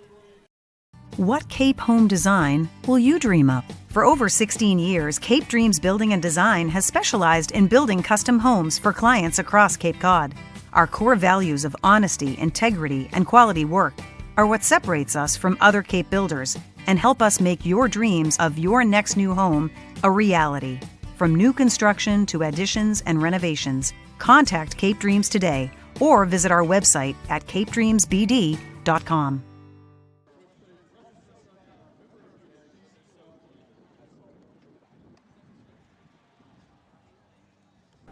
Welcome back to the Birds Broadcast Network. The phrase that continues to be said in the dugout right now is keep the foot on the gas pedal. When you have such a hot start with Jake Peppers coming in, going 6 up, 6 down, and the offense firing with a quick 4-run start in the first 2 innings, the emphasis is to keep going and never take your foot off the gas pedal. You don't want to allow the Wareham Gatemen to come in and try to make a comeback. So right now the dugout is very locked in and they're ready to continue to make the month of July something special. Guys, back to you. Sammy, it's July 2nd. In just 2 days from today, it'll be the famous July 4th. And what's a better place to spend it than here on Cape Cod? I'm sure a lot of our fans are here visiting for the holiday. For sure. Not only a lot of family. I mean, I know even our own writer, Brendan Nordstrom, he's got family in town. It's just, where would you rather be than the 4th of July than right here on Cape Cod? I know Sammy would probably make the argument that her hometown has one of the most famous 4th of July celebrations in the world. In her words, not mine.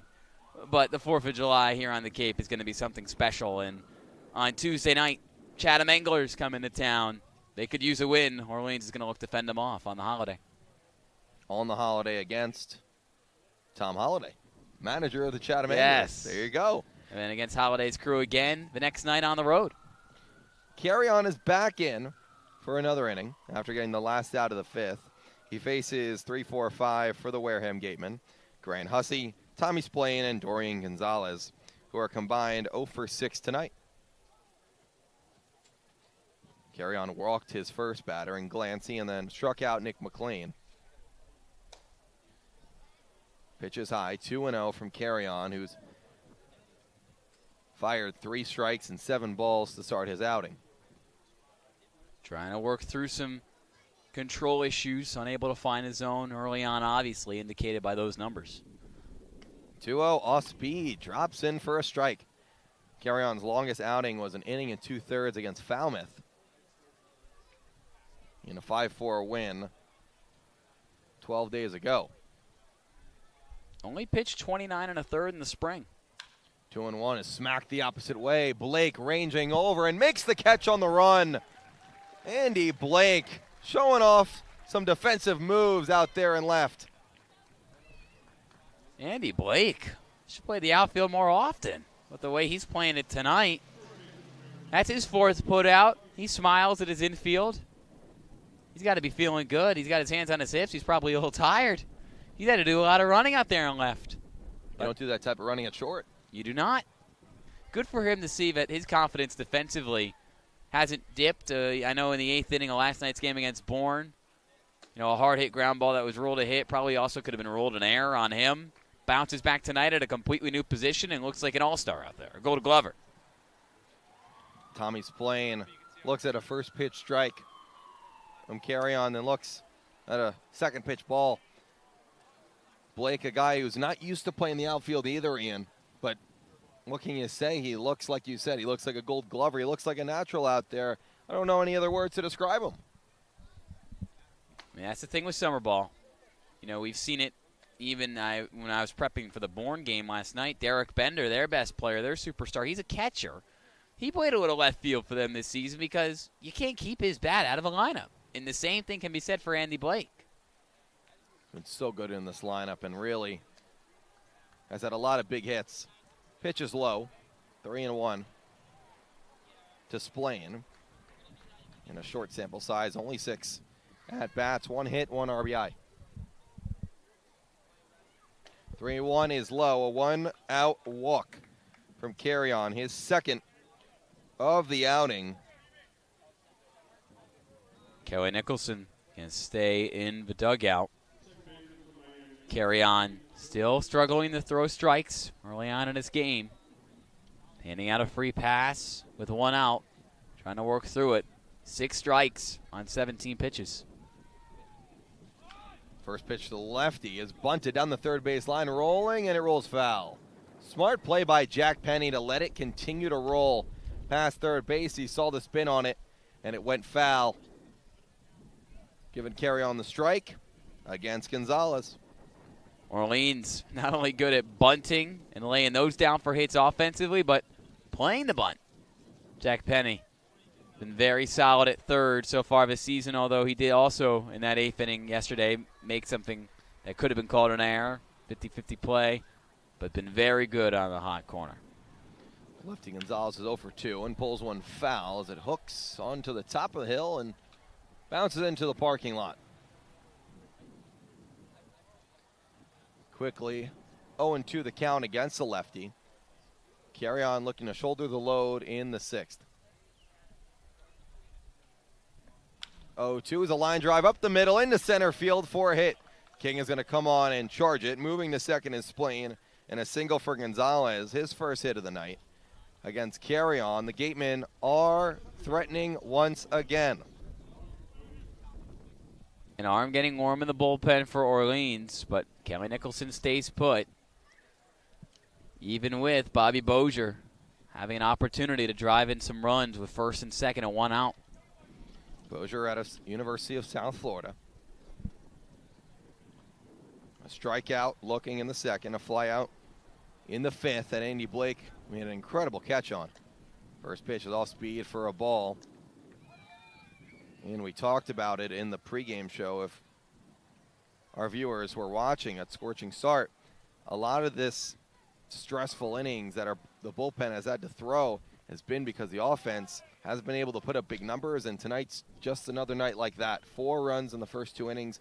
Ever since, it's been a lot of opportunities, but not any to cash in. I know there's still a lot of game left to play, but if Wareham's able to overcome that early deficit and win this game. Bozier pops it first base side foul, and it curls itself onto the hill. Jerome said gave it a look. If Wareham's able to come back and win this game, every single player on this team, and I'm sure Kelly Mickelson included, are going to think of that moment, bases loaded, nobody out, and realize, how do we not get anything out of that? Not even a run. A huge opportunity to add the run support. 2-1 Bozier is popped to right. Pretty deep. Over goes Micheletti Jr. in foul territory, and he ran out of room. Good contact from Bozier so far tonight. One that almost got out and left, and that one, which if it stayed fair, might have got out and right. Micheletti chased that thing hard. Although a wall of fans he met at the edge of the hill. It's tricky to play in right field from Eldredge, because there is a certain line drawn in the grass that indicates the out-of-bounds, non-playable territory. But a collision waiting to happen out there. Through the 2-2 off speed. Bozier doesn't chase, runs the count full. With how good this bullpen's been, especially in stressful innings, at some time it's going to break. It's the rule of averages. Bozier struck out over 70 times with USF in the spring. 3-2. Did he go? Check it first. He didn't. A walk. A walk, a single, and a walk. 3 straight batters. Bases loaded with 1 out for Wareham. And up comes Rene Lastras. Last time he was up, the bases were empty. He hit an extra base hit. If Lastras has one more in him, he could easily drive in 2 runs with the bases loaded. So the go-ahead run comes to the plate for Wareham. We know how great their defense, or I should say their offense is. Upwards of 100 runs scored on the season. First pitch from Carry On is a ball. The righty has been falling behind in counts in this outing so far. Lastras, one of the newest additions to this Wareham team, played for the Florida Gators, who just fell short of a College World Series. 1-0 is low, like you said. Took it all the way to Game 3 against LSU, but lost to the Tigers. They get themselves another championship. Women's basketball. Football a few years ago. The umpire's going to check with Carry On after they called time. No changes, nothing to report.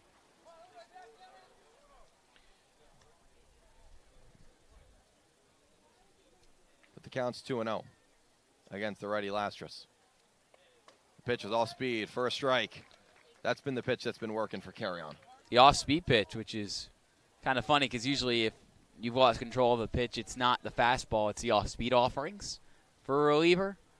But tonight for Carry On, it's pitch location. Another off-speed, chopped over the Wareham dugout. 2-2 the count. Carry On looking for a big K. Lastras turns 20 years old later this month. Very young and raw. Only played in 11 games for the Gators in the spring. Didn't play a huge role in that deep postseason run. The 2-2 from Carry On. Off speed, called, strike 3. Big strikeout for Carry On, his second of the night. And it comes in a huge spot. Easily the most impressive strikeout tonight, I'd say, from any Firebird Peppers or Carry On, because Lastris knew what was coming. We knew what was coming. Bases loaded. Everyone knows that breaking ball is coming his way, and he still couldn't read it. Goes down looking. He's not out of the jam just yet. Sebastian Murillo, the batter, off speed, in for a strike. Bases still loaded. On third is Splain. Second, Gonzalez. On first is Bozier. A walk, a single, and a walk. And then a strikeout of Lastris. Carry on. The 0-1 fastball up the middle, a base hit. In comes Splain. Around third comes Gonzalez. The throw from King Carpellotti is late. A 2 RBI single for the Gatemen off the bat of Murillo makes this a 1-run game.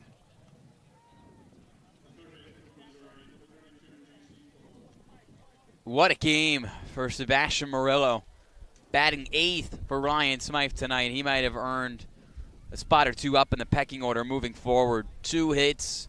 He's reached on all 3 times up, and he gets it done with the bases loaded after a big strikeout.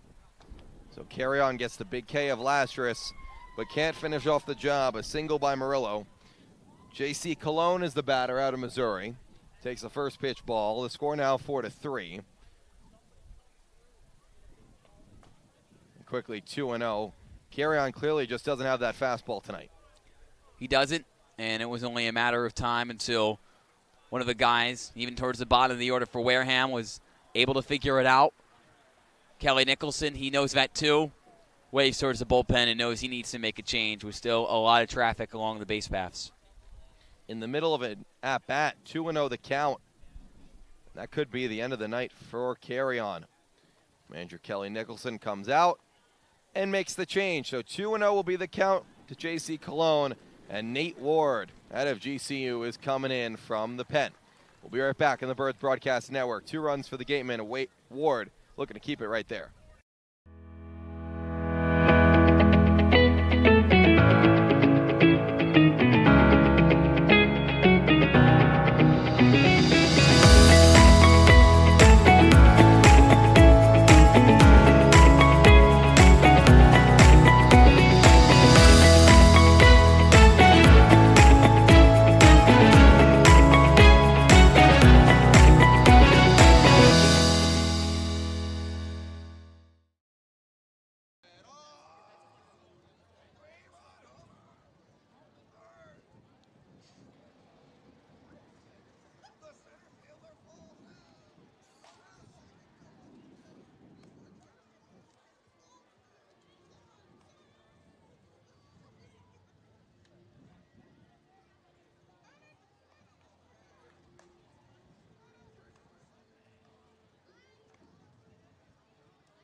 Top 6 games getting tight. Nate Ward comes out of the bullpen out of JCU looking to stop it right here. Runners on second and first for Wareham with 2 outs. Yes, the big 6'8", 255-pound righty from Grand Canyon. Ward had a terrific junior season in Phoenix, a 0.72 ERA in 25 innings pitched as a reliever, but now walks into an odd situation with 2 runners on, 2 outs, and 2 balls already in the count to the bottom man of the order, J.C. Colon. That's right, a mid-at-bat pitching change for manager Kelly Nicholson. 2-0 the count to Colon, the righty. Ward fresh out the bullpen. First pitch is a pop right behind first. Dropping quickly, over goes Micheletti, and he couldn't get there in time. He ran into a couple of kids who wanted the ball before him. Yeah, they're crawling back into the territory behind the white line in right field. I don't think they affected the play, but Micheletti on his horse. Everything he could possibly do there. The wind whipping in almost every direction tonight. Kind of unpredictable to find out how that ball is going to land. Nate Ward has had a struggle to start his year in Orleans, a 7.36 ERA and just 3 2/3 innings of work. A small sample size, but did pitch a scoreless inning in the loss to Falmouth on Wednesday. 2-1 is the pitch. Fastball at the top of the zone for a strike. On second is Bozier. On first is Murillo. Splain and Gonzalez already came in to score for runs number 2 and 3 for the Gatemen in this game. Orleans at one point led 4-0 after 2. Count even at 2-2. Ward with a long pause. Now fires. Fastball just inside. Murillo just continues to shake his head. He nearly went on that pitch. He continues to bob it up and down. He's gawky. 32 works the count full. Cologne ready for the full count pitch from Ward, who comes set. Big lead at second for Bozier. No one holding him on. Fires a 3-2 with the runners going all speed. Chopper to third. Penny up with it. The throw to first is in time. Nate Ward comes in and does his job. Not before the Gatemen score 2 to make it a 1-run game as we go to the bottom of the 6th on the Birds Broadcast Network.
Thank you for spending your Sunday night here listening and watching on the Birds Broadcast Network.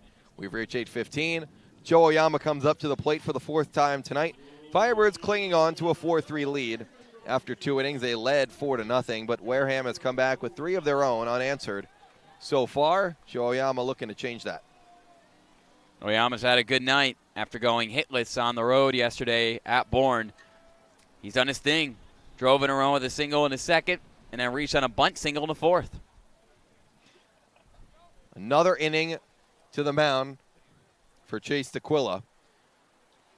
So it's somewhat of an odd outing. Came in and allowed 3 straight base runners. Got out of it. The huge jam, the bases loaded, no-out jam in the 4th. Oyama up 2-0 in the count. In the 5th, gets the first out, hits Holback, single by Carpolani, and then gets King and Farrow. Some chances for the Firebirds. This one popped into center. Back goes Bozier, making the catch. 2 singles for Oyama. 2 times he's been retired. This time for the first out of the inning. Johnny Olmstead will come to the plate. 1 for 3 on the day for Johnny with an RBI single in the 2nd. Olmstead continues to produce for this team over the last 3 games. He's arguably been the best player in the lineup. Tries to lay down a bunt. It's a perfect one if it stays fair, and it does. He couldn't go out there and place it better as it stays on the grass and just takes a standstill. Johnny Olmstead, bunt single. Even Tequila grinning from ear to ear as he made his way back to the mound. There's nothing you could do about that.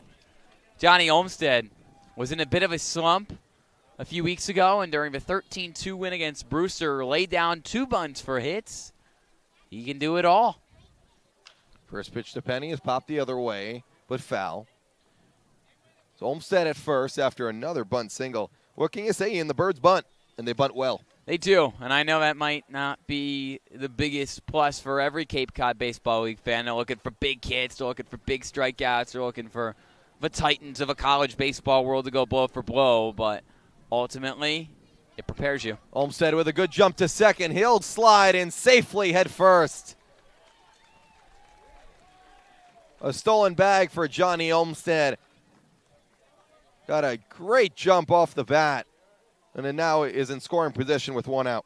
We haven't really seen the speed of Olmsted on display this summer. I mean, he's played first primarily. You don't need a lot of speed to play that position. And over the first 15 games or so, he wasn't on base a whole lot. But he did have 10 stolen bags. First for him this season. Ground out to second for Jack Penny. Moves Olmsted over to third with 2 outs for Andy Blake. 10 stolen bags in the spring for Olmsted at USC. And another runner in scoring position. Now another runner at third with 2 outs for the Birds, who desperately need to drive one home. Can Andy Blake be the man to do the job? A home run in the first. Started the game off 2-0 for the Birds in the bottom of the frame. First pitch ball from DeQuilla, who's had runners in scoring position in every inning that he's pitched. He's got out of it unscathed so far. 1-0 lined into left, and that one's down for an RBI single. In comes Olmsted, and the Firebirds extend the lead to 5-3. Andy Blake add on another RBI, make that 3 on the night. The reverse announcer's jinx. You know, if you let a lot of guys reach, usually that's not going to end up good for you on the mound, and you can only dance through so much traffic for so long. Eventually the big blow is going to come, and it comes from the bat of Andy Blake. Andy Blake is off ceiling, not even a throw. A stolen base for Blake, and another good jump. But Ian, how did that run get manufactured? Bunt single by Olmsted. Steals second base, his first of the summer. Gets over to third as Jack Penny grounded out to second. And then Andy Blake comes through with the big hit. Looking to repeat it right here. Eddie Micheletti pops it up in the infield. Murillo at shortstop is under it. Calling for it and making the catch. But not before the Firebirds score their 5th run. It comes in the bottom of the 6th off the bat of Andy Blake. A 2-out RBI single into left to make it 5-3 Birds on the Birds Broadcast Network. What Cape home design will you dream up? For over 16 years, Cape Dreams Building and Design has specialized in building custom homes for clients across Cape Cod. Our core values of honesty, integrity, and quality work are what separates us from other Cape builders and help us make your dreams of your next new home a reality. From new construction to additions and renovations, contact Cape Dreams today or visit our website at capedreamsbd.com.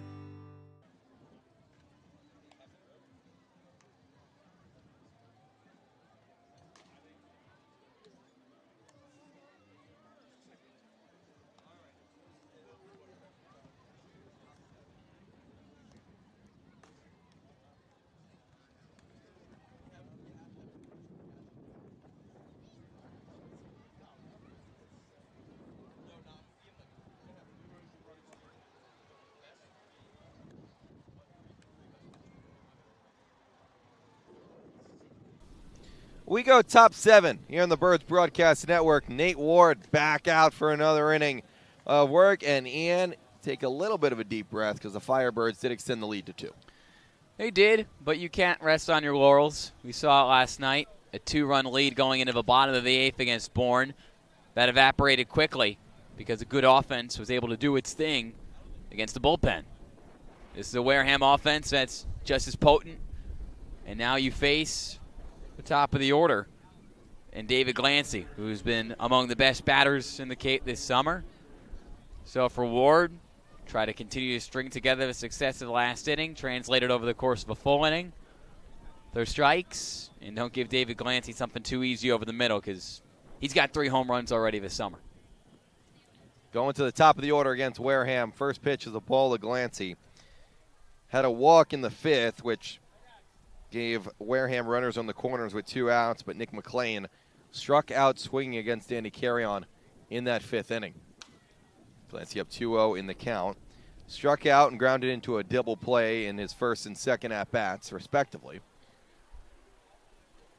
The righty, who's heading to Notre Dame in the fall. 2-0 inside from Ward.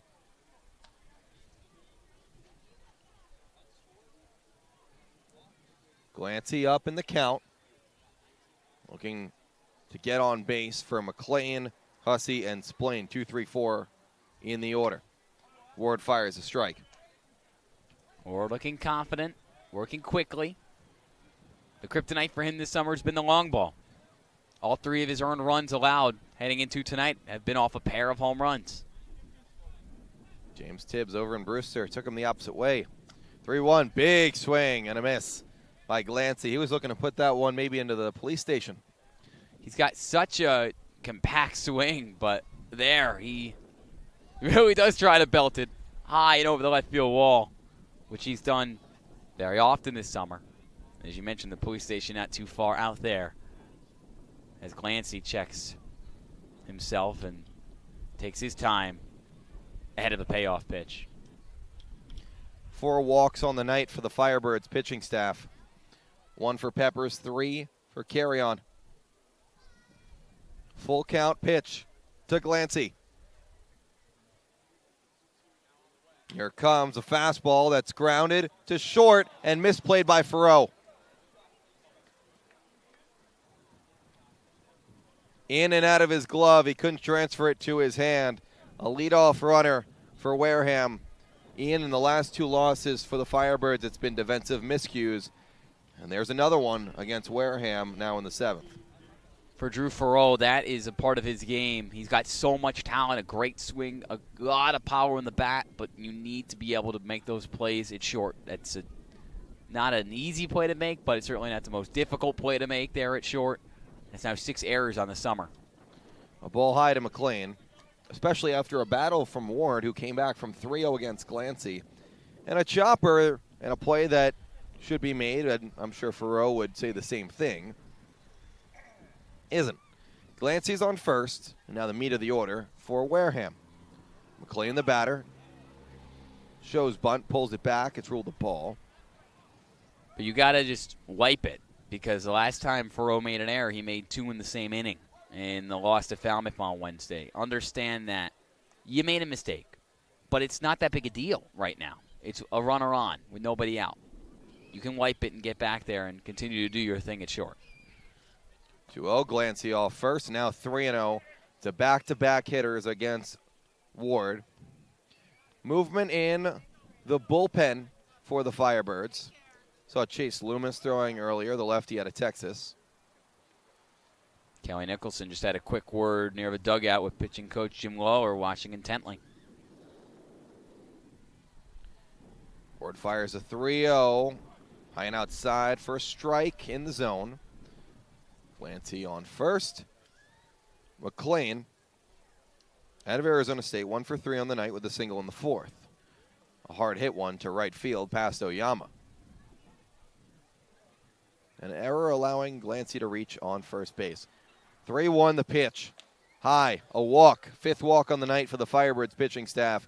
And it's quickly first and second for Wareham in the 7th. Ian, ever since the 5th inning, it has been traffic for the Gatemen on the base paths.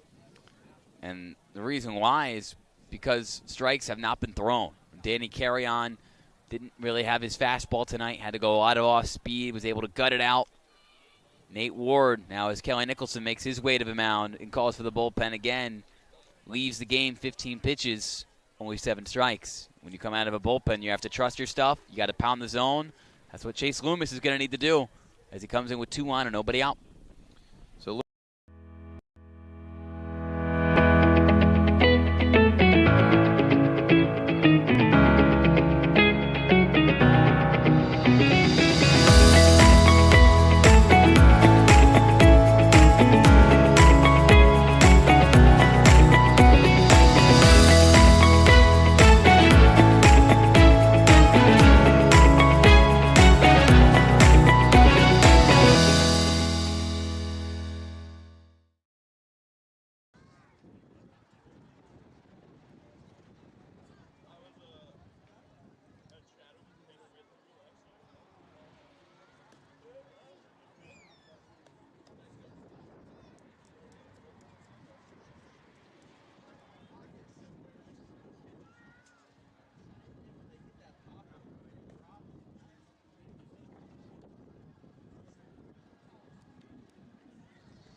Death Taxes and Kelly Nicholson playing the bullpen matchup game. Chase Loomis, the lefty from Texas, is coming in to face 3 batters in Garrett Hussey, Tommy Splain, and Darian Gonzalez. Hopefully less, of course. 2 of them as lefties, Hussey and Gonzalez. Runner on second is Glancy. He reached on an error by the shortstop Farrow, and McLean just walked on 5 pitches from Nate Ward. And for the 3rd straight inning, it's a lot of runners on the base paths for Wareham as they look to make a dent in this 2-run lead. And they've certainly got the power to do it, and they turn to the perfect part in their lineup to make things happen. 3-4-5. Hussey, Spillane, and Gonzalez. After Glancy reached on an error, we talked about it in the pregame. Your key to the game was Orleans had to throw up a 0 on that error column because just one can make such a big difference in the game. And right now, if Farrow doesn't make that error, it's short. That lets Glancy reach to lead off the inning. Instead of having the tying run on base, you'd have a tying run at the plate. So one big swing from Hussey can change the complexion of this game, and now it's up to Chase Loomis to steer the ship and get things back in control for Orleans. Loomis, the lefty, against the lefty Hussey. 2 home runs on the air. A chopper down the first base line. It'll go foul. It's been kind of rocky waters for Loomis in his first 2 appearances of the summer. Pitched just a 1/3 of an inning in his debut a week ago today against Yarmouth Dennis in a 5-4 win. He gave up 2 earned runs, 3 walks, the culprit there. Then against Falmouth on Wednesday in a 4-3 loss, he was handed the loss by giving up 3 runs, none of them earned in an inning because defense did not help him in that game. Quick first pitch strike to Hussey. The second pitch off speed, in for a strike. Loomis looking to get out of a jam. Last time up against Falmouth, like you said, Ian, all 3 were not earned. He was definitely getting weaker contact out of the Falmouth hitters. Glancy off second with a big lead. 0-2. Off speed is inside. Hussey came in hitting .282 with 2 homers and 14 RBIs. Looking for a few more in this at-bat. Top 7. Birds up 2. Against a team that's lost 3 straight. Loomis's 1-2 delivery is pulled foul once again by Hussey out of West Virginia. Not only a team that's lost 3 straight, but a stat I mentioned earlier in the broadcast, the Gatemen just 1-6-2 on the road. I mean, home and road splits might not mean a whole lot to you or me, but at some point it becomes psychological. You know, you don't think you can win on the road. This is a massive game for Wareham to swing its season in early July. Loomis just had a quick word with Drew Farrow at short, trying to make sure his defense is tight here with a count in his favor, 1-2. Possibly about covering second base and making sure Glancy doesn't get too big of a lead. With the lefty Hussey at the plate. Loomis takes a look at him. He'll fire. The 1-2 after a few more looks. Runner takes off for third. Foul ball into the Orleans dugout. Glancy would have had third easily. But the foul ball by Hussey as he protected the plate forces him to go back to second. Already double-digit stolen bases for Glancy this summer. A menace on the base paths. Loomis gave him a couple looks too, but he still got that big lead and jump. Farrow give him a few claps. Now they put on a play of some sort. Glancy will head back to second. He saw it the whole way. Farrow looked to cut behind him and maybe tag out the runner. Loomis with the big front leg move and head back to second legally. Now he focuses on Hussey. The 1-2 pitch. Fastball, swing and a miss. Big strikeout for Chase Loomis as he comes out of the bullpen and gets the first out in the 7th. A jam becomes even stickier to work out of when you've got a base runner like David Glancy willing to take risks and take a large lead directly behind you on the mound if you're Chase Loomis. But that's a massive strikeout, as you said, to give himself some confidence in what's been a shaky start to his Cape season. Prove that his stuff is good enough to retire guys at the top of the order for a potent Wareham attack. Here's Splain, out of view of Arizona. takes the first pitch ball. Teammates with an ASU guy, Nick McLean, also in the lineup. Interesting how that lineup how that little relationship is formed and goes apart their own ways. Second and first. Another check over on Glancy. Not in time. Splain with no homers on the year, but only 6 at-bats and 4 games played for this Wareham team.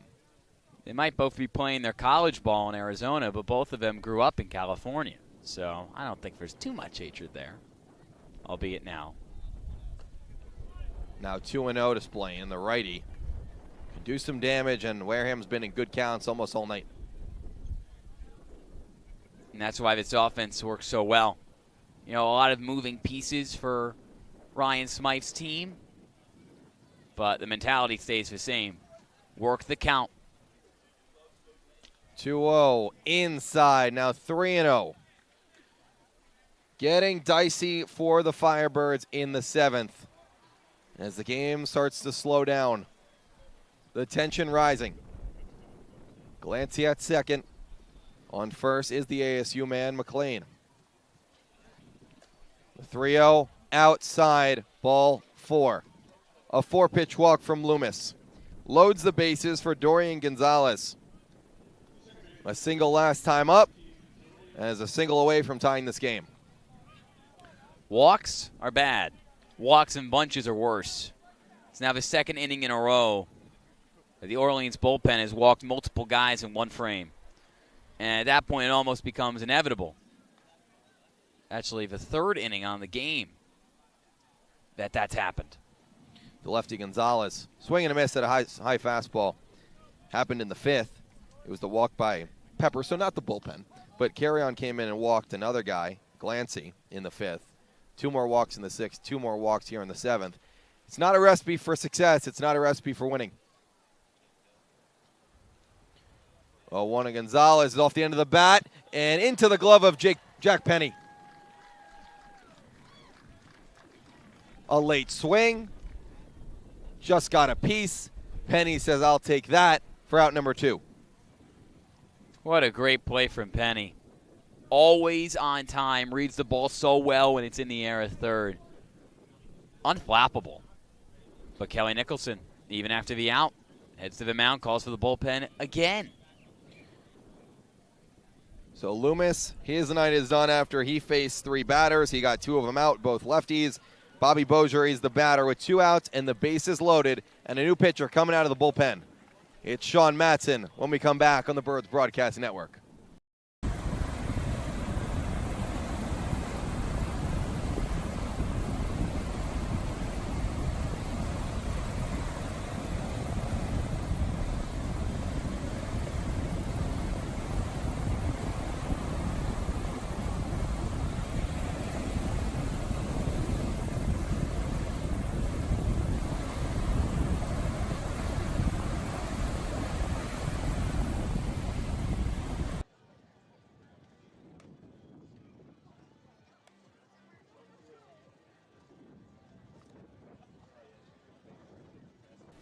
Kelly Nicholson and the Orleans Firebirds are going to their big gun. They're going to their most trusted, their best reliever out of the bullpen in the biggest spot of the game. Bases loaded, 2 outs, top 7 for Wareham. As Orleans guards a 5-3 lead, they'll go to Sean Matson. 7 2/3, 8 strikeouts, 1 walk, no hits. He's also earned the win twice. He's got a save in there as well. But Matson has been nothing short of incredible, Ian, this year for the Firebirds. Also earned our Birds Baller of the Week and our latest edition of the Weekly Burn podcast. Don't worry, we'll be dropping another one tomorrow morning, hopefully after a Firebirds win. You can find that right here on our YouTube channel. Make sure to drop a like and subscription. There's a reason why he earned it. Had a massive performance in a big-time win for Orleans back on the 20th of June at Falmouth with a scoreless 9th inning, earning his first save of the summer. Then came right back in his second appearance against Brewster the next night. Pitched a scoreless inning there. Got it done against Yarmouth Dennis, too, on last Sunday with the win. He knows how to work out of a jam. Bozier the batter. First pitch from Matson, in for a strike. On third is Glancy. Second, McLean. And on first is Tommy Splain. Bozier 0 for 2 on the day with a walk. Matson in with the bases juiced. Popped up in the infield. A mile high. Oyama calls for it. Oyama doesn't make the catch. It falls. He didn't know where it went. 1 run in. 2 runs in. 3 runs in for the Gatemen. He lost the ball in the lights. A shocking turn of events in the top of the 7th, and the Gatemen take the lead, 6-5. Wow. That's like something out of a movie. I mean, it felt like this inning was over. It felt, and I'm sure Joe Oyama felt it too, but he was there. He was well positioned. At least that's what he thought. And the ball dropped a few yards to his left. Unbelievable. We have not seen something like that all summer long. I guess that's the risk you run in playing under the lights. Something like that can always happen. So Bozier ends up at second. The batter is Rene Lastras. Credit to all 3 runners for running hard. The ball was hit a mile high into a navy blue dark sky here in Orleans. No one saw it. What can you say? Lastras, foul ball down the first base line. Just a shocking play.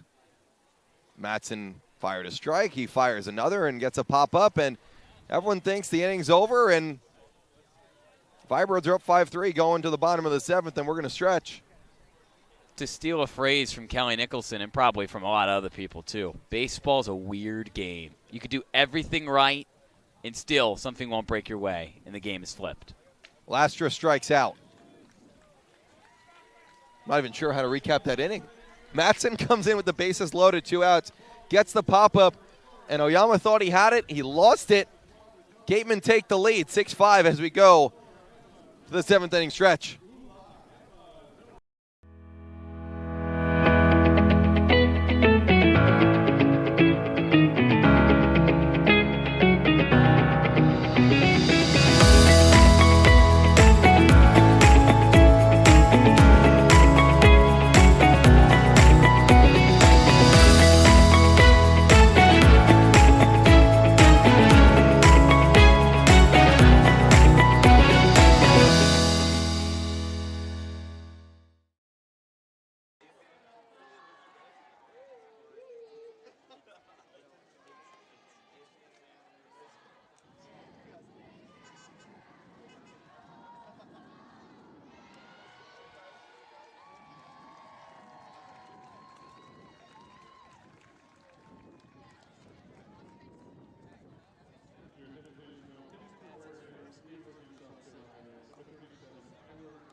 The sky, the problem for the Firebirds, issuing 2 walks, loading the bases. Sean Matson comes in and gets a pop-up. Seems to be the end of the inning with the Firebirds still up 5-3. It drops. Oyama loses it in the lights. And now Wareham takes a 6-5 lead as we go to the bottom of the 7th. And a new pitcher for the Gatemen in. It's Tyler Dean. You know, we came into this game thinking Wareham's pitching staff was going to be a problem. Dean has not been the issue. If anything, it's been starting pitching. The bullpen's been good. Tyler Dean's been one of the best options for Ryan Smythe. A 2.70 ERA and only 3 1/3 innings pitched. But these are the situations that the Gatemen have turned for him for. In 3 appearances, he's finished the game out twice. He's thrown 4 strikes with 4 walks. So likes to dance through trouble as well. But Dean, who began his collegiate career at Virginia Tech, now transferring to South Carolina, has gotten it done multiple times this summer for Wareham. It's almost like a sense of confusion or shock over Eldredge Park right now. Bottom 7, Matt Holback is the batter. He reached his last 2 times up, a single and a hit by pitch. Dean and the catcher Lastris are going to go over signs, go over what he wants to do against Hallback, Carpellotti, and King Jr., who are due up for the Firebirds. Ian, what can you even say about that play? It's so hard to say, positive mindset after that kind of play because it's just so fluky. It's so out of your control. There's no one really to blame. It happens far too often. And now the Firebirds have to flip the switch and realize they're down only 1 run and have 9 outs to work with. Matt Hallback, a reliable bat, a good guy to have up in this situation. He has put together good at bat after good at bat, consistent in the middle of this order. I think it only takes one guy to reach to kind of realize, all right, now we're in this thing. We got to get back in the game. 2-0, now 2-1 on a pitch. Might have been a couple inches off the plate. Hallback, the righty. 1 for 2 on the day. Kelly Nicholson, not a fan of the balls and strikes right now. The 2-1 is pop foul, first base side and over the hill. That's such a big pitch, Ian, from 2-0 to 2-1 versus 2-0 to 3-0. And it pretty clearly looks like ball 3. Not every call is going to be perfect. The strike zone is always subjective. Hallback's going to keep fouling pitches off until he finds one he likes and live with the result. 2-2 the count to Hallback as he leads off the bottom of the 7th. Takes a ball low. So maybe a pitch that went the Firebirds' way right there, and earlier in that bat, a pitch that went Wareham's way. You give if, you take if. You never know how this thing's going to go. And now I think Ryan Smythe also with some words from the other bullpen.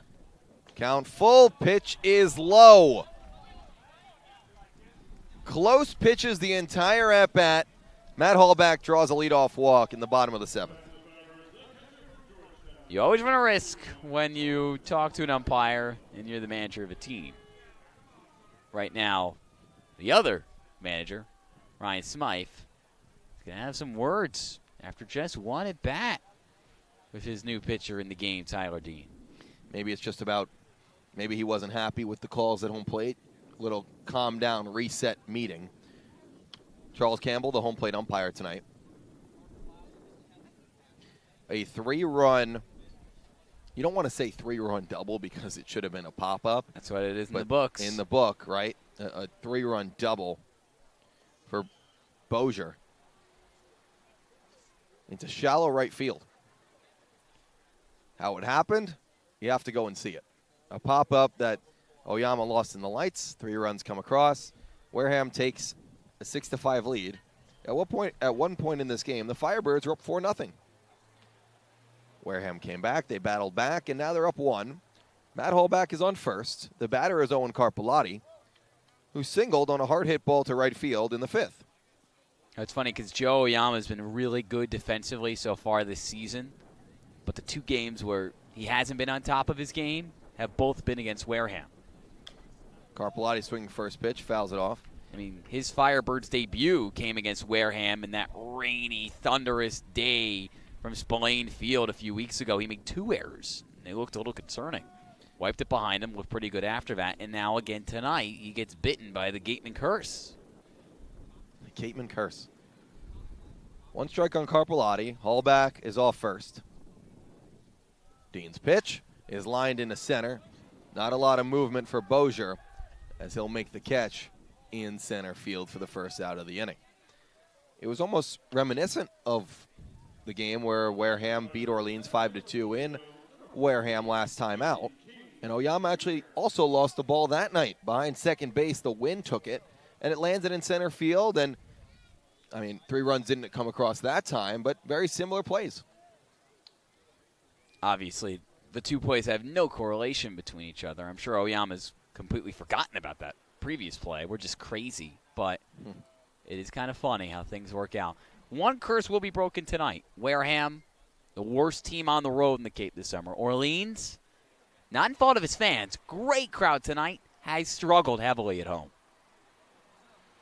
Andy King, 1-0. Ground ball off the glove of the third baseman, Colon. Tried to get picked up by Morello. He can't.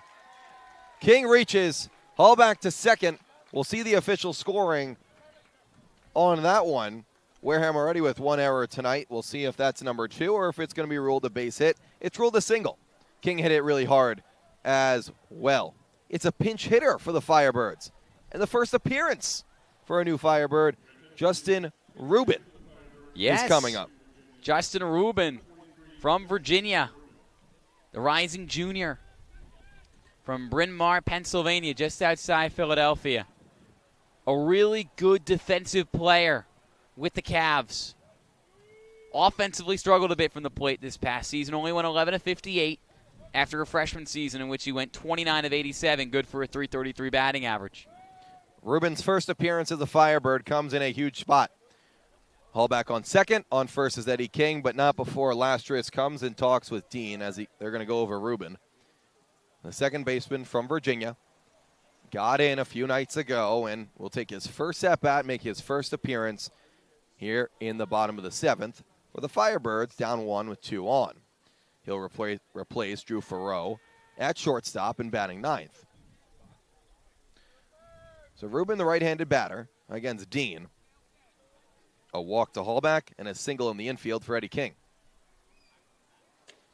Rubin takes a first pitch ball. Ian, how can you even sum up an opportunity like this, but also in your first chance at doing anything in the Cape Cod Baseball League? You can be proved to be a hero of his team and a fan favorite in front of a packed crowd tonight, earning your stripes in the Firebirds black, red, and white. Dean fires a 1-0, in for a strike on the lower end. Framed by Lastris. King's hit went off the glove of Colon, who somehow knocked it down. It was a hard hit ball. It went over to Murillo, who couldn't pick it up. Would have been a tough play at first, as Eddie King has a lot of speed. Hallback dancing off second, then gets a look from Dean that makes him take a few steps back. Off-speed pitch. Rubin back to the mound. A falling down is Dean. Goes to third. Colon won't throw it. Bases loaded for the Firebirds with 1 out in the bottom of the 7th. This game just gets crazier. This last inning of action. It's what makes baseball baseball. And it's teed up perfectly. Joe Oyama comes to the plate with the bases loaded and 1 out with a shot at instant redemption. After allowing 3 runs to come across the board last inning, Oyama can completely wipe it away with 1 swing. He might be doing it against a new pitcher, though, as Smythe makes his way to the mound once again. He is second mountain visit for Wareham. That'll bring in a pitching change, we believe. Waiting for that gate to open in left field. Hallback on second. King on first. On third, or Rubin on first. King on second. Hallback on third. And Rubin with a single. Dean fell down off the mound. That was the whole reason why, or else it could have even been a double play. That's the crazy thing. 1 little misstep. 1 slight error in fielding the ball changes the complexion of this game. Ending could have been over. And a new pitcher makes his way to the mound after a long visit. So a new pitcher for Wareham. We'll be back on the Birds Broadcast Network. Don't go anywhere. Bases loaded for the Birds, down 1.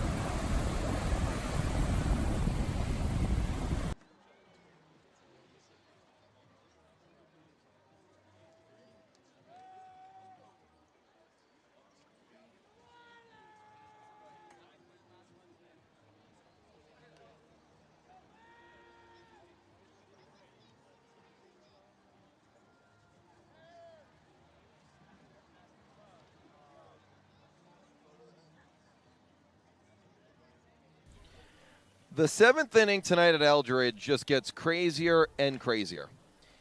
Top of the 7th, which Wareham scores 3 runs on a pop-up lost in the lights. They take a 6-5 lead. The Firebirds have loaded the bases with a walk to Hallback, a single by Eddie King in the infield, and another single that went back to the mound off a falling Tyler Dean, who is the former pitcher for the Gatemen, Cologne at third couldn't make the play as Ruben reaches first in his first plate appearance as a Firebird. Joe Oyama is the next batter who lost the ball on the lights in the top of the frame. And Ian, who is the new pitcher for the Gatemen? It's Will Koger, who is collegiate teammates with Eddie King Jr. at Louisville. The Kentucky native headed into his junior year at the U of L, earned the win in his last appearance, which also happened to be the last win of the season for the Gatemen, who lost 3 in a row since upsetting YD 8-6 on the 28th of June. Pitched 1 2/3 against the Red Sox without giving up a run, struck out 3 with just a walk. He throws heat. He's got multiple strikeouts in each of his last 3 appearances, giving him 8 overall in 7 2/3 of work here on the Cape. Let's reset on how we got here. Wareham with 3 in the top of the 7th. Orleans with not a lot of hard hit balls, a walk, a single, another single. Bases loaded, 1 out, down 1 in the bottom of the 7th. We still got a long way to go, folks. A long way to go. Joe Oyama is the batter. Oyama had an RBI single in the 2nd, another single in the 4th, flew out in the 6th, and struck out back in his first appearance in the 1st. So it's Koger, the righty, out of Louisville, who was really good against YD last time out, against Oyama. The crowd starting to get a clap going. The corners are in for the Gatemen. Cologne and Splain on the grass. Middle infield back. Koger and Oyama with the bases juiced. The first pitch is popped into left. Back goes the left fielder, Bozier. To the track, he makes the catch and crashes up against the wall. Hallback will tag and score to tie the game. King to third. Ruben head back to first. Joe Oyama ties this game at 6. Oyama not able to completely wipe away his mistake, if you can even call it that, the top of the inning, with the bases clearing double on the pop-up towards his side of the outfield.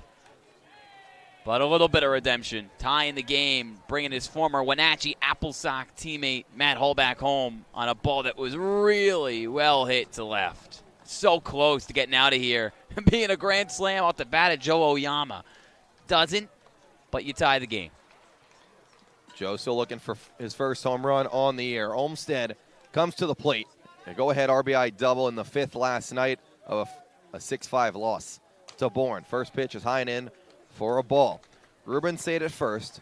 Eddie King tagged and headed to third on the sac fly by Oyama. The clap going again here from Eldredge. Olmsted the batter against Koger. The pitch, ground ball to short. Murillo up with it to second for the force out. But not before the Firebirds tie the game at 6 in the bottom of the 7th. We're tied after a crazy inning.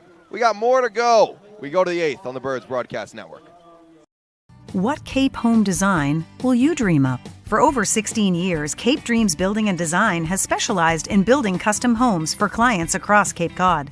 Our core values of honesty, integrity, and quality work are what separates us from other Cape builders and help us make your dreams of your next new home a reality. From new construction to additions and renovations, contact Cape Dreams today or visit our website at capedreamsbd.com.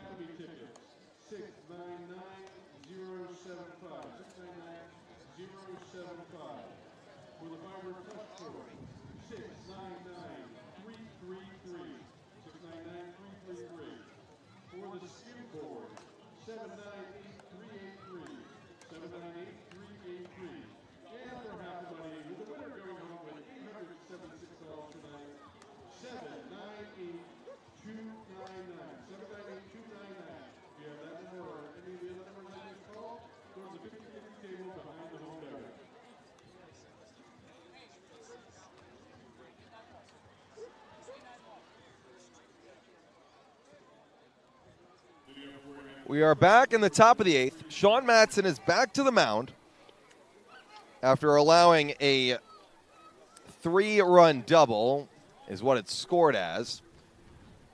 First batter for Wareham, who takes the ball, is Sebastian Murillo, who got the force out to end the bottom of the 7th. 6-6 is our score. We head to the final 2 innings of this one. Matson back out for another inning.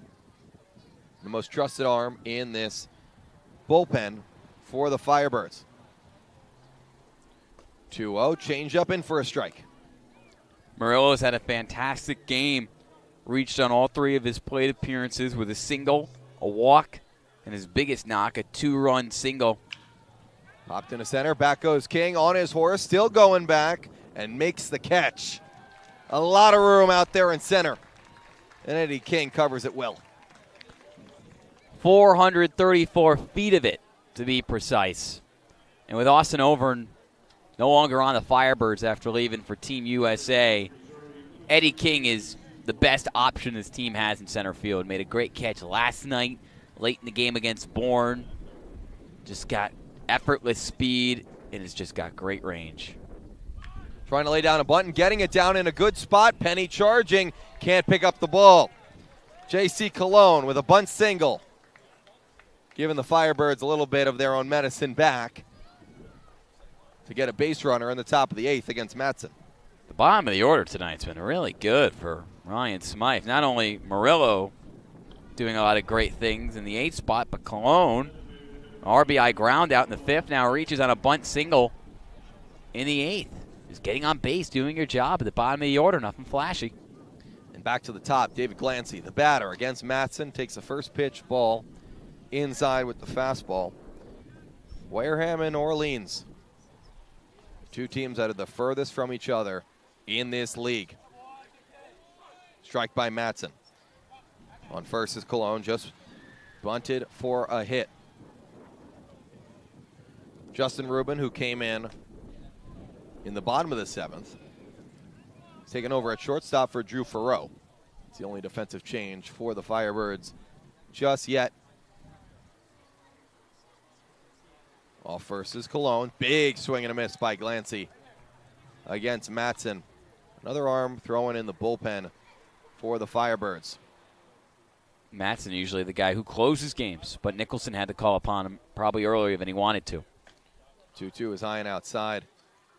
You're right, he's been in pressured situations, but usually with at least a 1 or 2 run lead. Now he's pitching in a tie game. Well, that wasn't the case when he came into the game. No, it wasn't. 3-2, cold strike 3 at the top of the zone.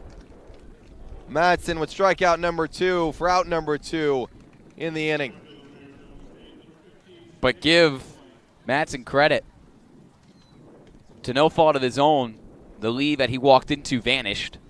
Now it's a tied game. His mentality hasn't changed. Still going at batters, using his arsenal of pitches. Nick McLean is the batter. Takes the first pitch, ball high. Matson looking to get more big outs for the Firebirds. Game against Wareham at home. Quickly 2-0 against McLean, the lefty out of ASU. A single in the 4th. A walk came around to score on the pop-up that dropped in the 7th. 2-0 in for a strike. Cologne dancing off first, held on by Olmstead. The Firebirds looking to get to the bottom of the 8th with a tied score. Off goes Cologne. Matson steps off, throws to second. The tag is in time. Cologne with a base-running gaff to end the 8th and let Matson off the hook. We'll go to the bottom of the 8th. Still tied at 6.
bottom 8 of a crazy game in Orleans. That inning ended with J.C. Cologne getting picked off by Sean Madsen, tagged by Rubin. We go to the bottom of the 8th, and it's the meat of the order for the Firebirds. Penny, Blake, and Micheletti Jr. as the Firebirds look to take the lead. In the bottom of the 8th, we go into the later innings. The lights are on. The rain stayed away. The hill's full. The crowd's excited, and Will Koger's back to the mound. Ian, can you ask for better than this? You can't. The only thing that would make this night better, obviously, would be for Orleans to keep the bats hot and get a win. It's been tough sledding at home for an Orleans crowd that usually draws thousands a night. Only 3-5 at home this summer. Quickly looking around the league, 6-2 Katuitt leads Yarmouth Dennis. That game just went final from Willow Park. Chatham losing to Brewster, 6-3 from Stony Brook. The Bourne Braves lead the Falmouth Commodores late on the road, 7-5. And Hyannis just edged out Harwich, 7-6 from McKeon Park. First pitch of the inning, Penny swings, ground ball to first. Up with it and tossing it to Koger is Splain for the first out of the inning. No ties for the Firebirds this season. No walk-offs for the Firebirds yet this season. Wareham has tied twice. Not looking ahead, but just saying. Andy Blake is the batter. A home run in the first. 2-run shot, and then an RBI single in the 6th. To put the Firebirds up 5-3 at the time. 1 out, bottom 8 against Koger. Blake's first pitch is a ball high. And Orleans had 5 or 6 ties last year. 30 ties over the 18-year managerial career of Kelly Nicholson. None of them this season, thank goodness. He's looking for 2 more wins. He is. The 1-0 is a strike. And also looking to get it at home. A home game tonight, home game tomorrow, home game the next day. Yep, everybody else in the league off tomorrow. We've got the privilege of being here in a makeup game against the Hyannis Harbor Hawks. Make sure to join us at 6:30. Koger set. The 1-1 to Blake. He went around. Home plate umpire rules it. So 2 strikes. That's the call from Charlie Campbell, who has gotten words from both managers tonight, but done a good job. Koger looking to keep this game tied. Blake looking to break it. Down 1-2 in the count with 1 out. Base is empty. Pops it foul. So 2 more home games after tonight. And of course, tomorrow, only show in town we are. That we are. So gives you even more of an incentive to tune in, listen to us, watch our video live stream, drop a like and subscription. I'll continue to milk it here on the Firebirds YouTube. 1-2 count to Blake. It's low. Looking for a big hit late. Who provided it in YD was Jack Penny to put the Firebirds up 5-4 in the 10th. Who can bring it at home? The wind picking up. 2-2, line drive into left center field. It's going to get down and bounce off the wall off 2 hops. Blake to second. He gets in there standing. Andy Blake, 3rd hit on the night, and a double with 1 out in the 8th. Blake continues to play like a man possessed and a guy who's really good at baseball. I don't care what conference you come out of, for what team you played for. Columbia, Duke, big program, small program, Ivy League program. 2 of those players on this team are Ivy League players. Sean Madsen on the mound, Andy Blake. Now it's second. Hit 370 in any conference, you're going to be good at hitting the baseball. And man, has Andy Blake been a godsend over the last 2 weeks. Blake on second, 1 out. Eddie Micheletti Jr. is the batter. Looking for the big swing to put the Firebirds up. Into left center field goes Micheletti. Overcomes the left fielder. It gets down. Or no, ruled out.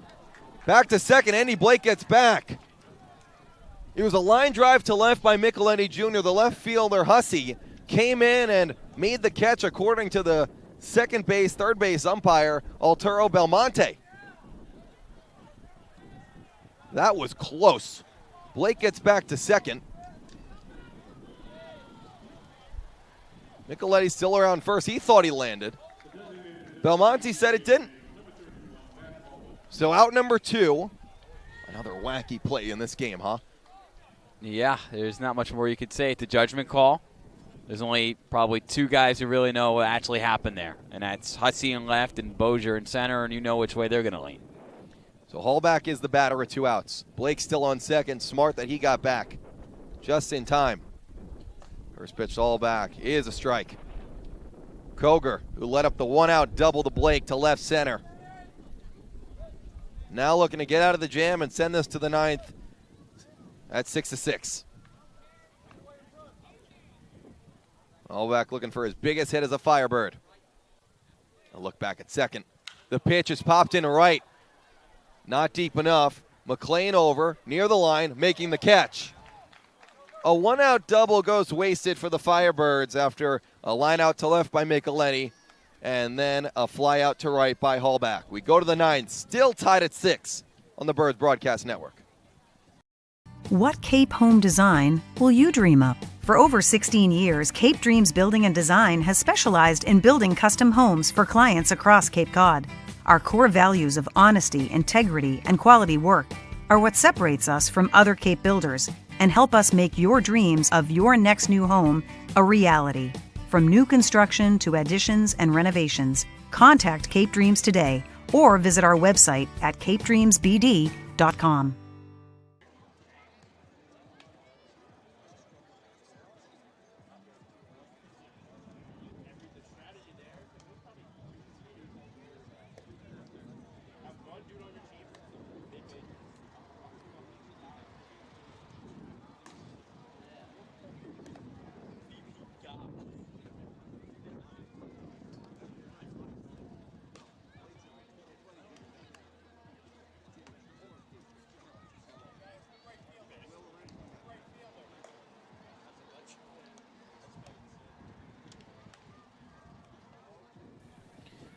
We go top 9. Sean Matson back to the bump. Already 20 pitches in. He's back for the 9th. He will face Nick McLean, Garrett Hussey, and Tommy Splain. 2, 3, 4 in this Wareham order. We go down to the wire here from Eldredge in Orleans. 6-6 the score between the Gatemen and the Firebirds. Chances for both sides. Weird, wacky plays for both sides. First pitch to McLean is high. Matson might be Orleans' closer, but he's not a bullpen guy at Harvard. Pitched 61 innings as his starter. He can do this. 1-0 is high. He's got a lot of length in him, and he can come in, get more than the usual 6 outs that a reliever can give. 2-0 is popped up in fair territory. Back goes Penny. It's back of third. Now the shortstop, the left fielder, Blake comes in and makes the catch. First out of the inning on the 2-0 count comes off the bat of McLean. One defensive change for the Firebirds is in right field. Fenwick Trimble takes over for Eddie Micheletti Jr. Trimble probably, and I don't want to jinx it, but probably won't have the opportunity to do a whole lot of hitting if Orleans is able to do something crazy in the bottom of the 9th. 7, 8, and 9 are due up. He's now batting 5th in the order, replacing Micheletti. In for defense, the lefty Hussey takes a ball high from Matson. Matson's longest outing this year was 6 outs. He was against Hyannis on opening night. He's gotten 5 outs so far. Swing by Hussey. Did he go? Appears he did. Even though no emphatic call, looks like he went around. Looked like he went around indeed. They call it a ball. Wow. That's a shock. 2-0, ground ball up the middle. Going to be a tough play for Oyama, who charges, throws to first, not a scoop. Hussey probably still would have been safe no matter the scoop or not. But the runner on first is Hussey on an infield single. I believe that's going to be the call. We'll have to check on that. He reaches either way. Brings up the cleanup hitter, Tommy Splain. 7th hit of the night for Wareham. First hit for Hussey, who is 0 for 4 with 3 flyouts. Puts the ball in play. Oyama plays it well. First pitch is high for a ball. Matson missing a little bit more than usual. goes down as a hit. Splain, 2 walks, a strikeout, and a ground out on the night. The 1-0 is fouled away. I would attribute part of that statement about Mattson to the fact that he's being used in a different role tonight. Long relief out of a bullpen. Still in a high-pressure situation, but you can't just pump it in your absolute hardest every pitch. You need to save yourself a little bit. 1-1 to Splain. Strike on the outside corner with the fastball. Mattson's been in the most pressured situations. He's looking to get out of another one. Hussey's on first. Splain at the plate out of view of Arizona. The 1-2 pitch into center, right at King Jr. Now he sprints in and makes the catch. A big second out of the cleanup hitter for Wareham for the second out of the inning, and up comes Dorian Gonzalez. A great center fielder, just like King, very similar to what Austin Overeem provided his team at the start of the season. This makes it look easy. It's just casually sprinting towards the ball when it's not easy, and then making the catch at his hip. Really impressive. First pitch, Gonzalez is fouled away. Only 1 extra base hit on the season, and 37 at-bats for Gonzalez out of Miami and from Miami. It was a double. Played almost every day for Miami in the spring, hit under 200. Quickly 0-2. Mattson, 1 strike away from sending this game to the bottom of the 9th, still tied, giving the Firebirds a chance to win it. Off first is Hussey. Mattson's 0-2 is low. A great changeup, but Gonzalez holds on. He gets his sign, comes set. To the 1-2 to Gonzalez. Swing and a miss! Big strikeout for Mattson to get through the 9th and keep it tied. We'll go to the bottom of the 9th with the Firebirds having a chance to win it here from Eldredge.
First chance this season for the Firebirds to end it. First chance for a walk-off. Bottom 9, 6-6 the score. And up is Owen Carpellotti. Behind him, Eddie King Jr. And then Justin Rubin in his first game as a Firebird. Still facing Will Koger, who's made it look pretty easy other than a double to Andy Blake in the 8th. Koger's been doing this on the Cape now for 2 summers. Spent last year also with Wareham. And did good things for the Gatemen. A 4.21 ERA in 9 appearances, 7 of them out of a bullpen. They close out a game. It's a new era for this Gatemen team with Ryan Smythe at the helm, but Koger trying to provide a similar result against the bottom of the order for the Birds. Carpellotti has swung earlier in the at-bat a lot tonight. He's the first batter in the bottom of the 9th. First pitch is popped up foul. Could be playable. Back goes the third baseman near the fence. And out of play. J.C. Colon lunged for it, couldn't make the catch. Carpellotti stays alive. 12 hits for the Firebirds on the night to 8 from Wareham. 1 error by the Gatemen, 2 by Orleans. Carpellotti's been first pitch swinging a lot this summer. He gets behind an account. 0-1 from Koger. Carpellotti, another foul ball, this time into the woods. Some stirring in the Firebirds bullpen if this goes to a 10th. They don't plan on it. They hope it doesn't. Koger looks really good too. 12 strikes on 15 pitches. 0-2 to Carpellotti. Swing and a miss. A strikeout to start the 9th from Koger. It's now 3 retired in a row since Andy Blake's double last inning. 5 of the last 6 for the Firebirds have been retired. That's what Koger's providing. And now he faces his Louisville teammate in Eddie King Jr. That's right, the Cardinal matchup. Which one will come out on top, Koger or King Jr.? First pitch is to the backstop off the glove of the catcher, Lastras. Ruben is on deck. Came in to pinch hit in the 7th. It's been a good night for King. He's reached 3 times, including off a couple walks to start this game. Up 1-0 in the count. Koger deals. In there for a strike on the inside corner with the curveball. No game-winning hits for the Firebirds yet this year. First time at home in a close game that they have had the opportunity. With 1 out. 1-1 is low, almost hits the shoe tops of Eddie King. Which wouldn't be the worst thing for the Firebirds with his speed. No. He's already stolen a bag today. Now 6 stolen bases on the summer. He scored the most runs on this team for a reason. Looking for the game-winning run tonight. Long pause from Koger. The 2-1 is popped foul. Challenged him with the fastball high. Louisville pitcher, Louisville hitter. This is the fun thing about summer ball. Not only is it the best of the best, but when you get the best of the best, usually it's from the top programs in the country. An ACC duel. These 2 guys won't forget. 1 out, 2-2 the count. The pitch from Koger. Ground ball right up the middle. Second baseman, and it goes under his glove. King is going to reach first. Gonzalez under his glove and into center. That's easily marked an E4 on Dorian Gonzalez. Not much more you could do there if you're Koger. Got the ground ball out of King, who flipped it the opposite way. And now in his first game as a Firebird, Justin Rubin has an opportunity to do something special. And King, with his special speed, could he move in the scoring position? Eddie King on first. Got to keep an eye on him. Lastras knows, Koger does as well.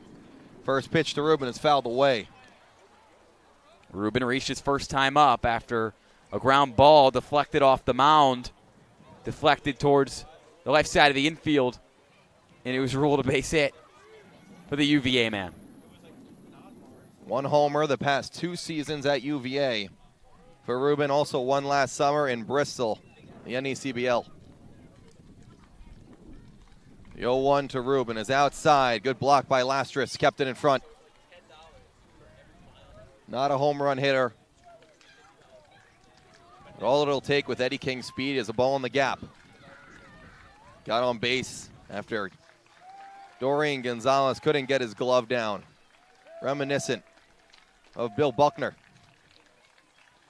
The 1-1 is low, gets away from Lastras. And on top of the dugout, King's going to go to second. He's going to go to third. They're going to place him at second. Unlucky for the Firebirds. That ball got on top of the dugout for Wareham and had a play. They're going to bring King back to second. He could have easily had third. That's unfortunate. I mean, obviously you'll take the free bag, but that ball spiked so hard off the infield dirt that it pretty much would have ricocheted right out of this park. But because of that rule, you have to stay on second. King on second in scoring position. Rubin a single away. 1 out, count 2-1. Koger looks at second. Big lead by Eddie King. The pitch is low for a ball. On deck, Joe Oyama. Wouldn't it be fitting for him to get the game-winning hit tonight? Lots of fun storylines, but a win is what the Orleans Firebirds desperately need. Rubin at the plate in his first game as a Firebird. King off second. 3-1 the pitch is low for ball 4. Gets away. King's going to go to third. It got away from Lastras on the off-speed pitch. Eddie King is 90 feet away from giving the Firebirds the win. To first is Ruben. Oyama is the batter to come up to the plate. Eddie King, I'd argue, although his stolen base numbers aren't super high yet, the guy's just tormenting defenses and pitchers. What answers does Ryan Smythe have? A mound visit from the Wareham manager. Ruben is on first. Eddie King is on third. It's going to be a pitching change for Wareham. One out. Runners on the corners. Joe Oyama, the batter. We'll see if they go for a change or if they'll stick with Koger. Going to go over some defensive alignment. Looks like Koger's going to stay in the game for now. Not a lot going on in the Wareham bullpen. However, not a great view of it as well, as it's behind, of course, the sponsorship banners are along the left field wall. Doesn't seem like it. Koger is throwing strikes. He's not the problem. 17 strikes on 26 pitches. Some have landed in the dirt. Really great defense would have been needed by Rene Lasters to prevent that. But now you just go into defensive mode. You got a runner on third. You need 2 outs. You're facing the top of Orleans' order. It's a daunting task. But Koger's the one guy you'd probably want up in this situation, having proven it in each of the last 2 summers for this Gatemen team. So Oyama's the batter. Ruben's on first. His run doesn't matter. Eddie King is what matters. He's on third. Ian, before we get going here, Koger's going to stay on the mound. How do you feel about maybe a suicide or a safety squeeze from Oyama? You know, that would be playing it safe and letting a guy like Johnny Olmstead, who's To score the run. Oh, good point. He's very good at laying down bunts. He'll do anything for this team. They're going to walk Oyama intentionally. They're going to give him the 4 fingers. Ruben to second, Oyama to first, and up comes Johnny Olmstead, the rising 5th year. A USC, the California boy. Infield moves in. Middle infield moves back. Bases juiced for the Firebirds. Oyama at first, Ruben at second. Eddie King is the runner at third. He's 90 feet away from winning this game for the Birds. 1 out, Will Koger on the mound. Olmstead the batter. First pitch is outside. Lastris just kept it in front. With 1 out, I think that was the right decision to make. Joe Oyama's king of contact. With 1 out, you put the ball in play. Eddie King's taking off. Eddie King looking for a good jump. 1-0 the count to Olmstead from Koger. The pitch, swing and a miss from Olmstead. Who would have thought a few days ago Johnny Olmstead would be trusted in this kind of situation to come up huge? But he's earned it over the last 3 games. He's been great. Can the Firebirds hit situationally? Bases loaded, 1 out, tie game. Looking for 1. The 1-1 pitch is low. 2-1. Orleans looking for their first walk-off of the season here in 2023. However they can get it. Koger the pitcher. 2-1 the count against Olmstead. The clap going here at Eldredge. And a check back at second on a pump fake throw to get a reset. The stress, the tension at an all-time high. The rising 5th year Olmstead has been in this position many, many times before in his career. Can he come through?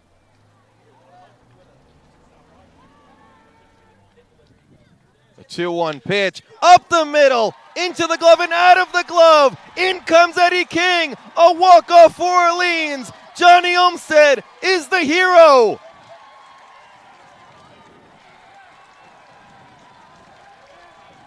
The Firebirds mob him in the outfield. Johnny Olmstead makes contact, gets it up the middle.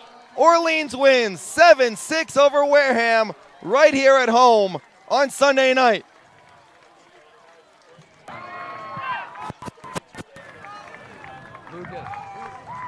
Johnny Olmstead was struggling.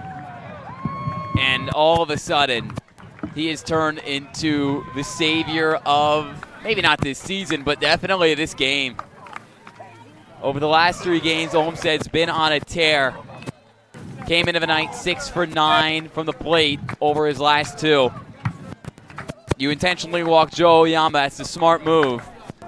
But, wow. Orleans shouldn't have even been in this situation after that wonky 7th inning where Joe Oyama lost the ball in the lights with the bases loaded. 3 runs came across the board and turned a 5-3 game on its head. But Orleans shows great determination, and in front of a packed crowd from Eldredge picks up a much-needed 3rd home win on the year. We hope to get Johnny Olmsted on with Sammy Miller, our sideline reporter. What a game. 7-6 the final. The Firebirds pull it out. They get their 9th win on the year. 1 win away from 400 for Kelly Nicholson in a wacky, crazy, wonky game. On Sunday night from Eldredge, back and forth we went, and Johnny Olmsted ended it. It's unbelievable, Dylan, as we head here to the sideline of Eldredge. Just a fantastic season it's been for Johnny Olmsted over the last few days. I don't know what you've been seeing from him specifically, but he's been great as of late. So is Sean Matson. I know he's tucked away in the background right now. I know he wants to hop on the mic and talk about his performance in the late stages, but got to give a lot of credit to Johnny O and of his team just to wipe away that fluky play in the 7th inning, put it behind him, and realize that there was, still a lot of game to be played. A lot of resiliency showed. So we're going to go to Sean Matson in a little bit, but we got to go to Johnny Olmsted first with Sammy Miller. Let's go over to him on the sideline. Guys, I'm with the man of the hour, Johnny Olmsted. You walked it off. How are you feeling? Feel great. Another good team win right there. Sean coming out of the pen, shutting it down, keeping it close, even though we had a little mishap with the ball in the sky. But hats off to the staff for keeping us in that and, put together a little rally at the end and luckily got it done. And I know you're still out of breath right now. The heart's racing. Everything's crazy. Take me through the emotions of you walking up to the plate, knowing what was on the line. Yeah, I'm trying to keep it simple. It's easy to get big in those kind of moments, and took a pretty big hack and tried to reel it back in and, calm myself down and stay short through the middle. And he gave me something I could work with, and I put a little barrel on it. So you're bringing this so over to the East Coast. You have been on fire as of late. What do you think has been really enabling this? I think the mental side of things, just trying to stay consistent, even through the struggles, just trying to stay positive, keep the positive self-talk going, and, so. Of course, a win, but a walk-off win is just a little bit sweeter. How do you think that'll help you guys moving forward in July, just having that momentum on your side? Yeah, I think we're playing some good baseball right now, and if we keep it up, things are going to be looking good as the season goes on. So just got to keep what we're doing, keep the head down, and keep on working. Thank you so much, Johnny. Congrats on the win to go celebrate. Thank you. Thanks, Sammy. Somebody else who's been playing good baseball lately is the guy to my left, Sean Matson. Sean, what a wild game for you guys. You've been in some wild situations this summer. Can you kind of just tell me how you thought the final act of that game played out? I think it played out how it should. I mean, the Firebirds, we come out and we battle till the end, and I think we showed that we're a team that competes tonight, especially. So how did you guys compete after that kind of wild play in the 7th inning? Joe loses that ball in the lights. It could happen to anybody. It's really the fault of nobody. How do you guys respond? What were the words kind of shared after that big momentum swing? Baseball happens. Everybody had each other's back. We got in the dugout. Guys were saying, sorry, I lost that. And it's not a sorry. It's just gets up in the air. These lights, they don't go that high. So we knew we still had a lot of game left and plenty of time to come back and pull it out. So how did you feel? Obviously, you start at Harvard. You come out of a bullpen really in these tight situations here on the Cape. How did you feel kind of stretching it out tonight? Did you feel like you were up to that task to prove that you could give that length?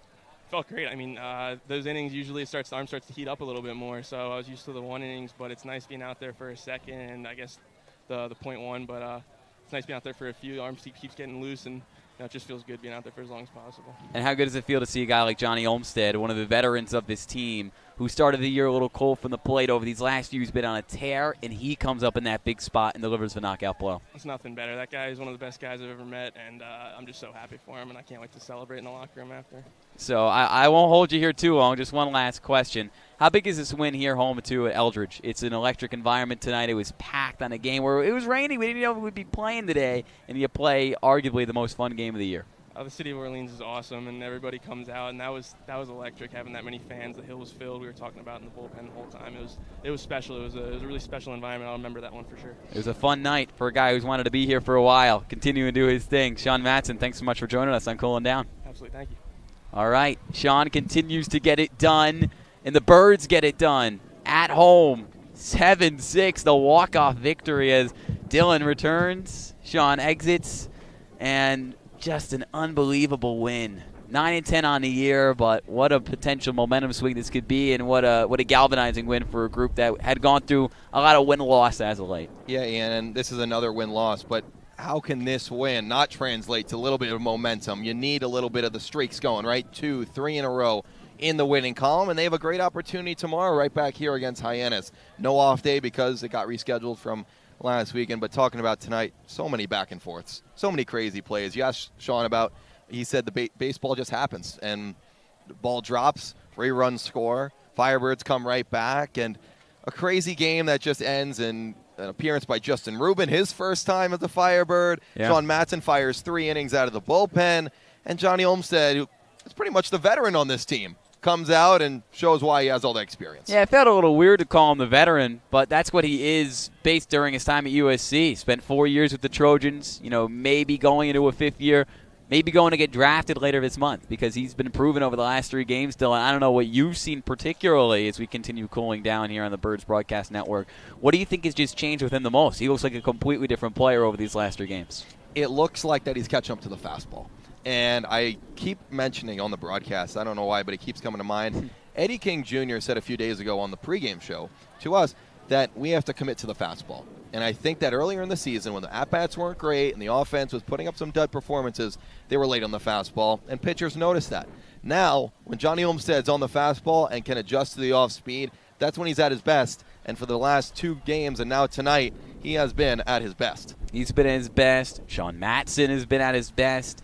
An interesting decision tonight to kind of let him rip a little bit early on. But, he mentioned it to me just a few moments ago. That arm was getting warmer and warmer as he kind of went going because at Harvard, kind of a similar thing that if you were starting, he just gets warmer and warmer as the start goes on, and very similar to his work out of a bullpen tonight. Yeah, he's a starter. He knows how to go multiple innings. Maybe not multiple innings with consistent stress and tension where every single batter is putting your heart rate up to 160, 170.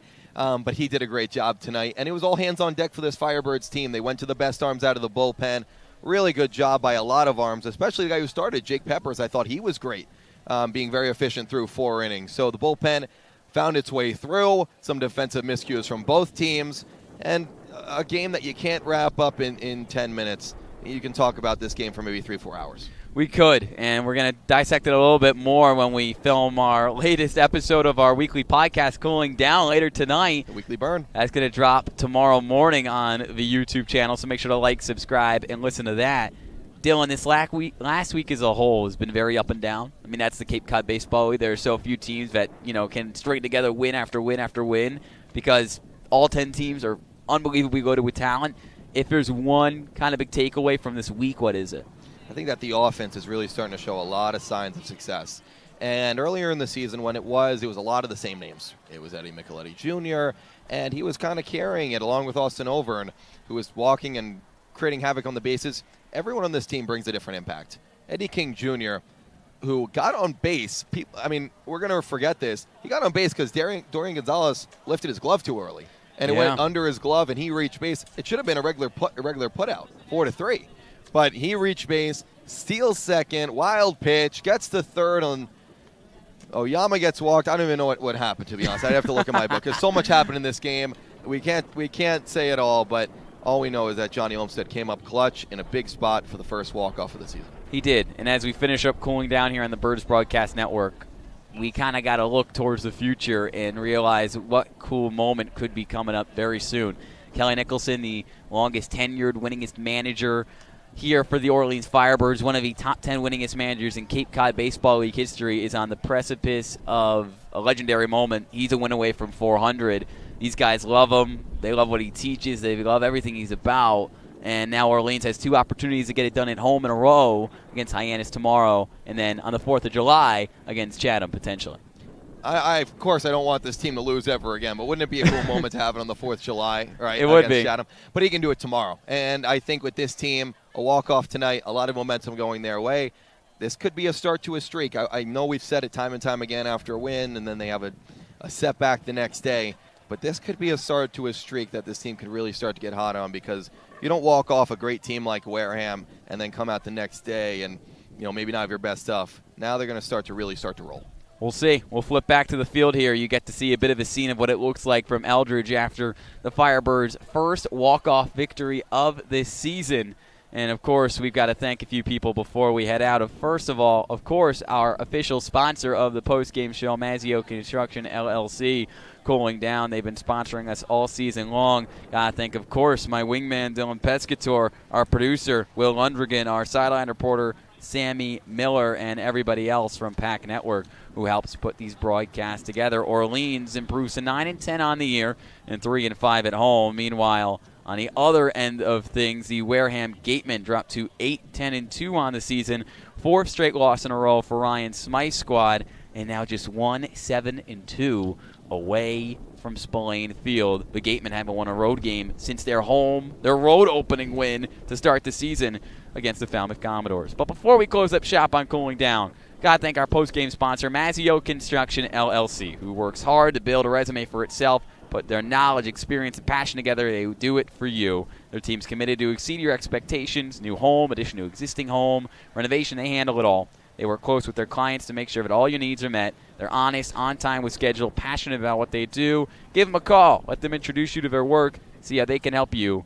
Mazzio Construction, LLC. Final score from Eldredge, Dylan, 7-6 in favor of the Firebirds in a walk-off. An incredible game. So much to talk about. 7-6 the final, and we could talk about it a little bit more if you tune in 6:15 tomorrow against Hyannis right back here at Eldredge if you can't come out. Have a good night, everybody, and we'll see you tomorrow.